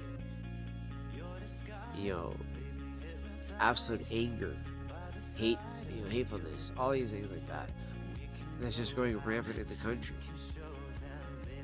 And it kills me too, because, like, legitimately, I don't believe anybody should ever be forced to become anything.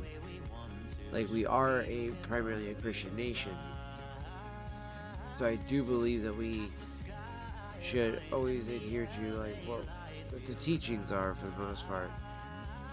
Because there's obviously things where it doesn't apply the best, but I believe, like, in terms of, like, when it comes to, like, running a city, running a state, a country, a lot of what is in there you can apply to how you would be a better ruler than that is what it should have passed.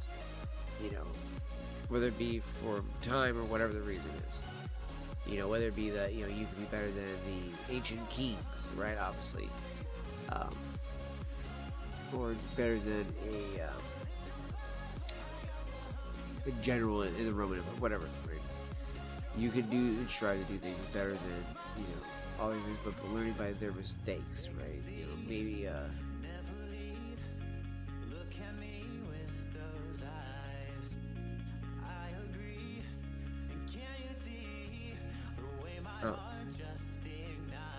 Damn it, I just had to tip my tongue and I lost my train of thought there. I was enjoying the cigar so much, I was just like, I was literally just enjoying it too much. I was like, oh, this is such a fantastic song. Like, honestly, it really is. Very pleased that I grabbed this guy the other day. This was only like a $10 cigar over at the cigar lounge too, so.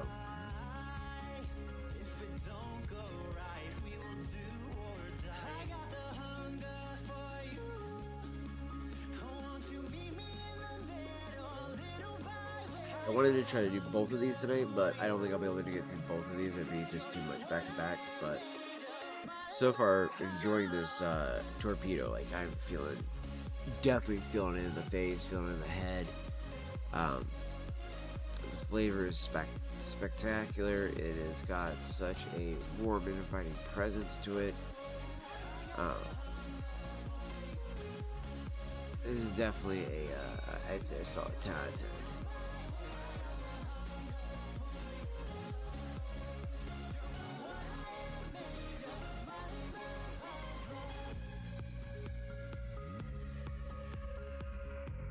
Solid 10 out of 10.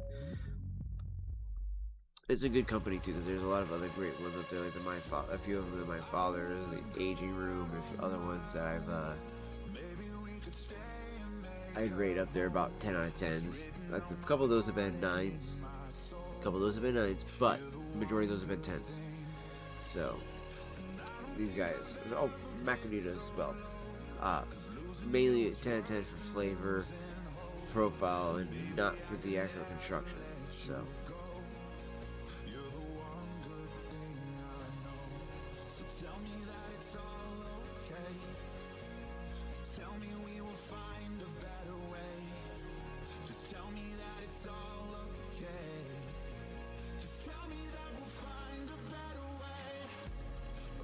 All over my mat there, chat.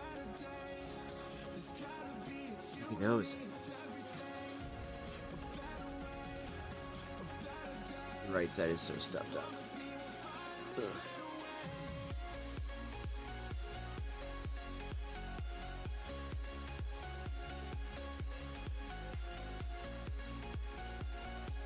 Yeah, I thought there was supposed to be, though, an election for governor in California, because I thought everybody was saying that, you know, they were shocked that Kamala wasn't running for governor down there yet, or anything, because, you know, she's still trying to run for president. So it's like, she's trying to do this again in 2028. Like, good luck.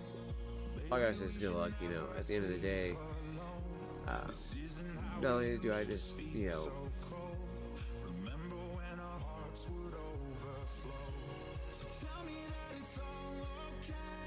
again, had the train of thought again, and it just fucked off. Literally right in mid-thought, I was like, I was like, fuck. I was thinking about something and talking about something. I was enjoying the cigar again too much.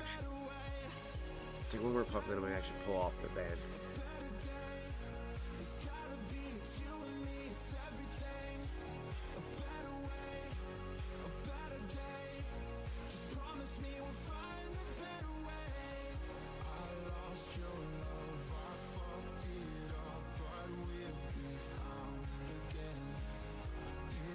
Okay, I was like, it would not just tips that way.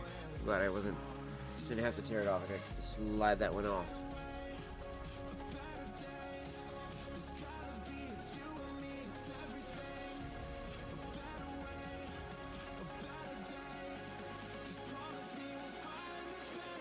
Overall though, I will say this about the elections that I was talking about the Kamala thing, that she was going to try to do for 2028. And then I'm so surprised by that. Like, she lost so hard last election, and let's be honest, JD is going to be the person who is going to probably be the person she runs against.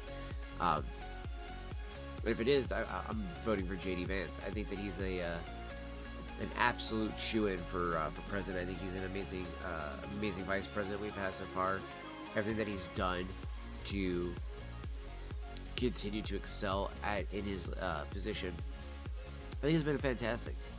You know, I think he's done a fantastic job of all that, and so.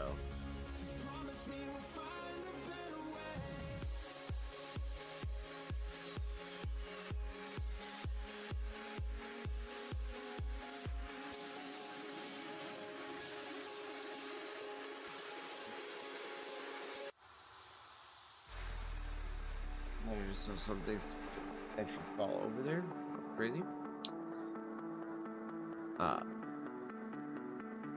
But yeah, I know it's kind of crazy that she's gonna do that, you know. And I think that the only person I think that might have a chance against JD would most likely be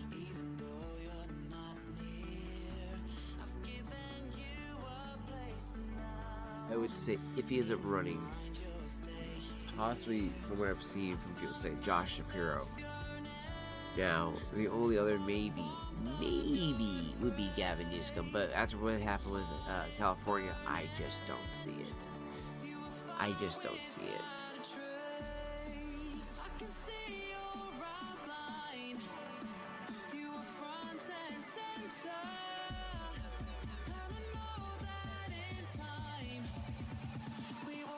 You know, and also, I'm not in this mindset that they are the only people that can save the country or whatever the case is. I just think that because Trump and JD are already in the office, I think that is who we need to back and just do our job as, you know, citizens to, you know, help out around in our communities and help out with our families and friends and neighbors the best we can, you know, whatever we can, whether it be like maybe helping them with driving to the store, you know, just picking up a gallon of milk if you need to on the way home, just to bring it to them, whatever the case is. And I think that if more people did more like that, it would be so much, I don't want to say so much easier, but, you know, maybe a little bit better.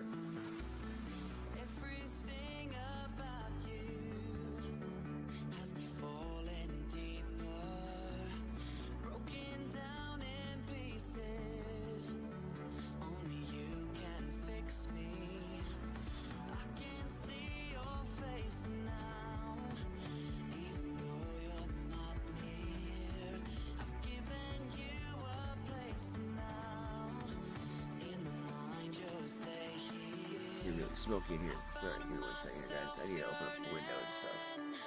For the warmth of your embrace, as my heart is burning, you were far without a trace. I can see your outline, you were front and center. I hate having the fan on and opening the window when it's cold. It is really smoky here from the cigar, so I'm like, I need to open this bad boy up. Get some air circulation going on in here.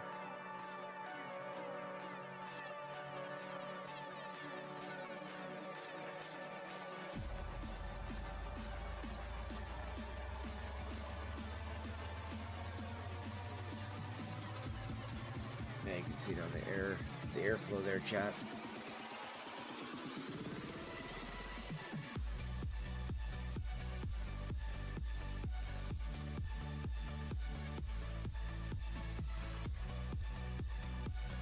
This has been a fantastic smoke, I gotta say. I am very impressed by it. Got a very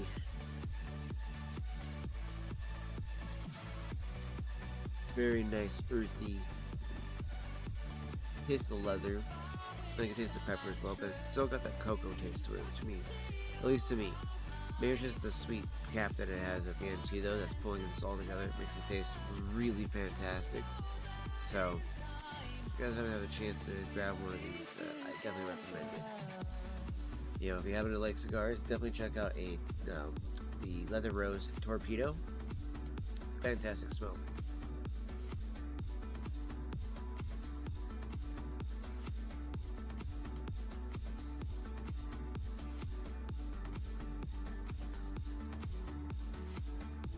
It's by Deadwood, which they make a lot of fantastic cigars.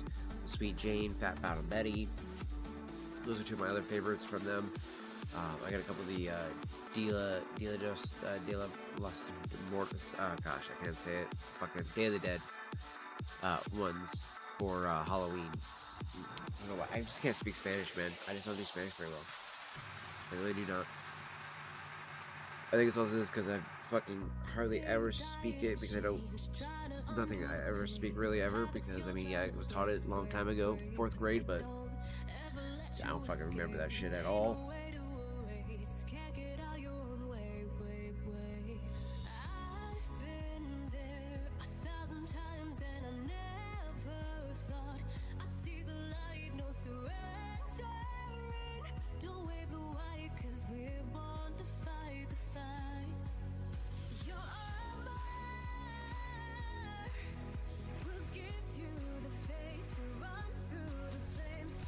Here we go. Bring it up a little bit more.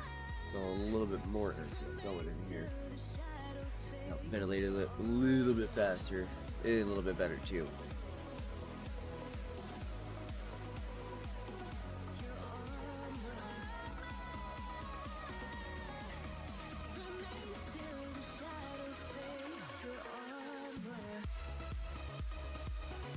All blowing right at me, so my contacts are getting fucking dried out.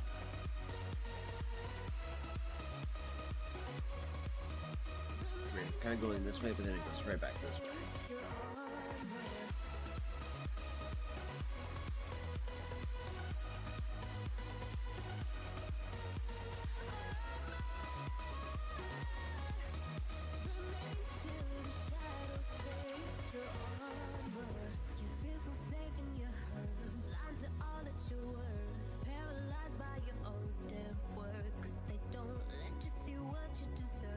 You won't put yourself first. Your old ways let them burn, burn.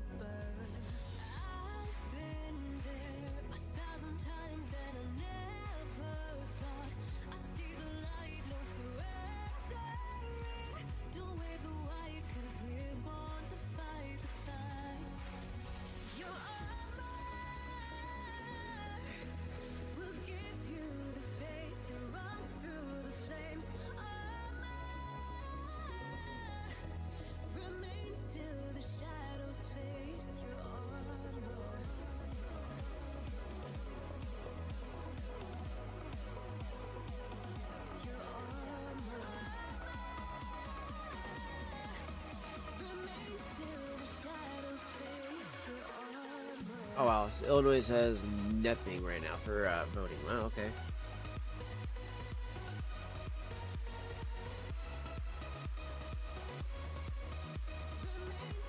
I was gonna look up to see if they were gonna keep Mayor Johnson or anything like that going on, but yep, I couldn't find anything about that because they don't have anything going on.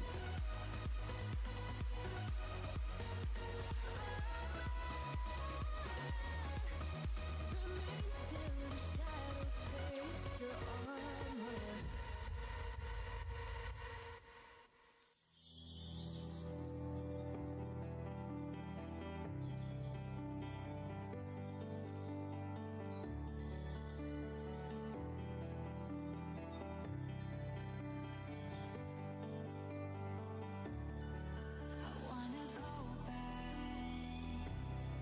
I wanna go back to how it was before we lost track. It's like our lives just took a pause, and I still relive the nights. They're still playing in my mind. Wanna turn it back to then, where I can have those days again. Oh, I feel it in the air, something new.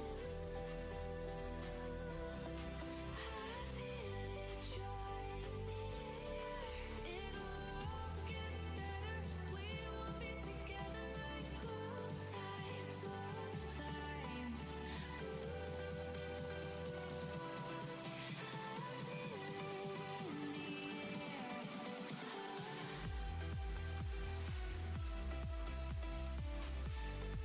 Let's see.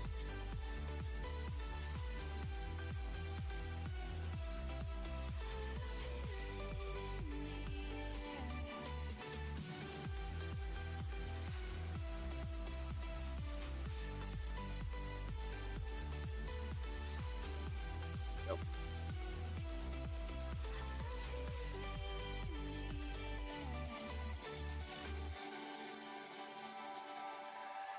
Taking pictures. Contact. Can we please stop drawing out on me, dude? Fucking A.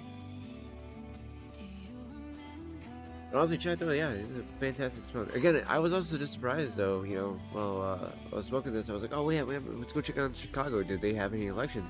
Illinois or like that? It's like, nope. It's like, oh, okay.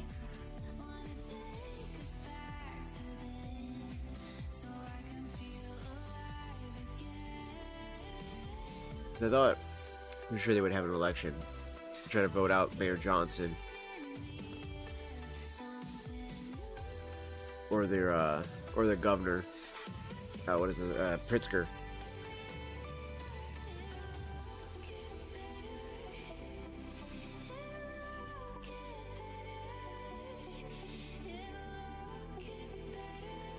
Swear. No matter what I do, my left contact right now is just drying out so fucking much.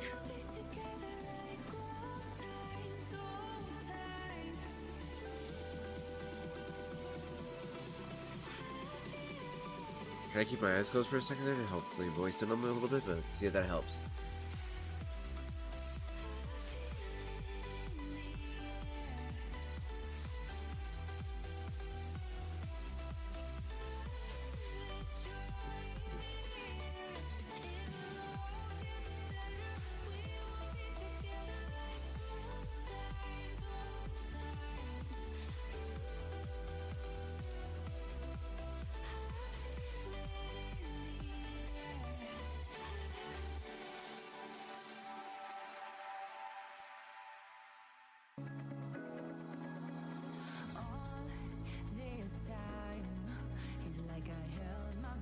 Also, chat, dude, what do you guys think of the idea of Mom Donnie having won New York?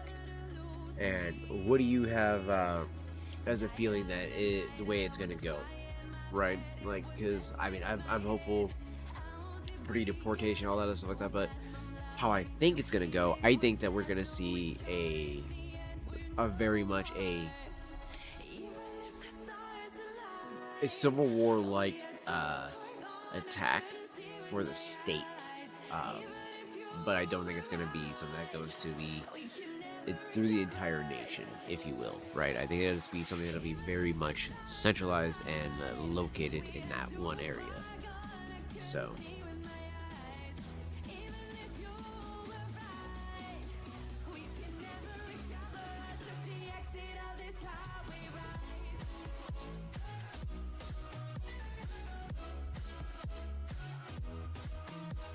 At least that's what I would come to believe with all that.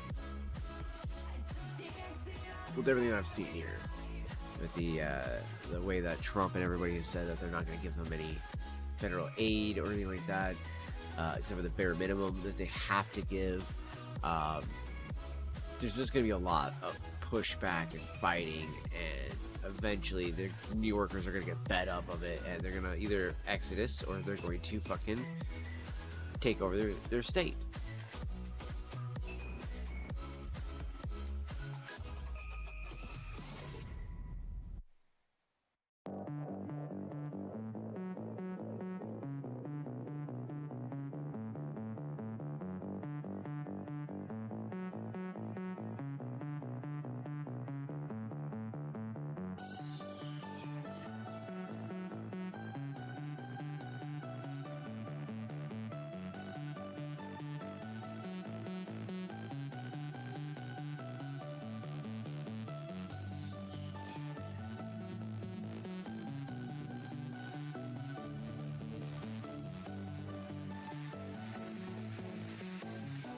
Like, and again, too, chat, I think that Islam just needs to be eradicated across the board.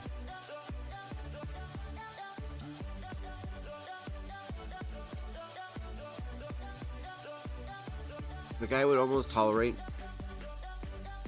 and be willing to try to work with just a regular communist. Still not American, so it's really shitty, but if he wasn't a fucking jihadist, if Mamdani was not a jihadist, Hamas-loving piece of shit, maybe, just maybe, you could talk to the guy. However, though, he's hell-bent on the idea of Jew is ultimate evil, destroy Israel, you know, giving, you know, giving a lot of, you know, I would say,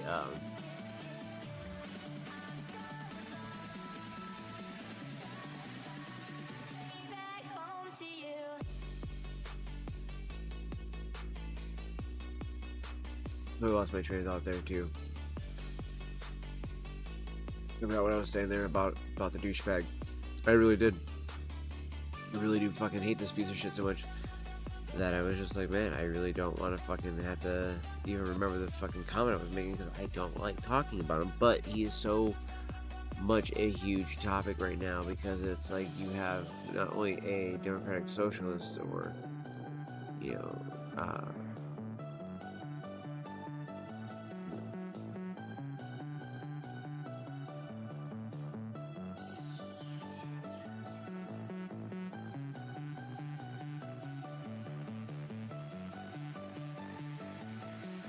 I'm trying to think of how to word that too as well, but I can't really think of a good way to word it.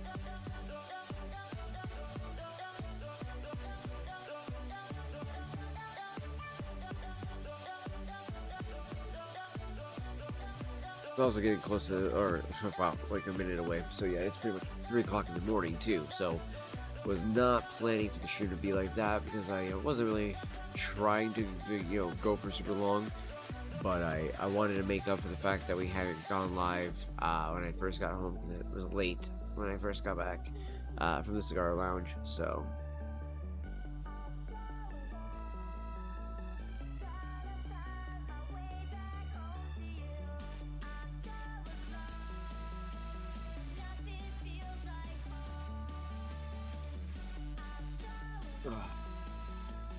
I love the way the cap brings everything together here on this.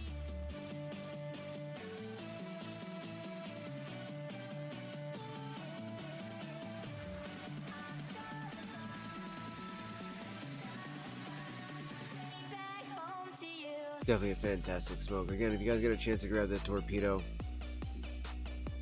Leather Rose by Deadwood, definitely try it out. Definitely try it out. It is a fantastic smoke. But being as it is 3 o'clock in the morning, guys, I'm gonna go ahead and wrap it up here. It is fucking late as fuck. Alright, so I'll wrap it up here. I'll see you guys all tomorrow at the vape shop, and I will vibe with everybody there. And I appreciate everybody for stopping through here and hanging out with us tonight. And I will see you all tomorrow.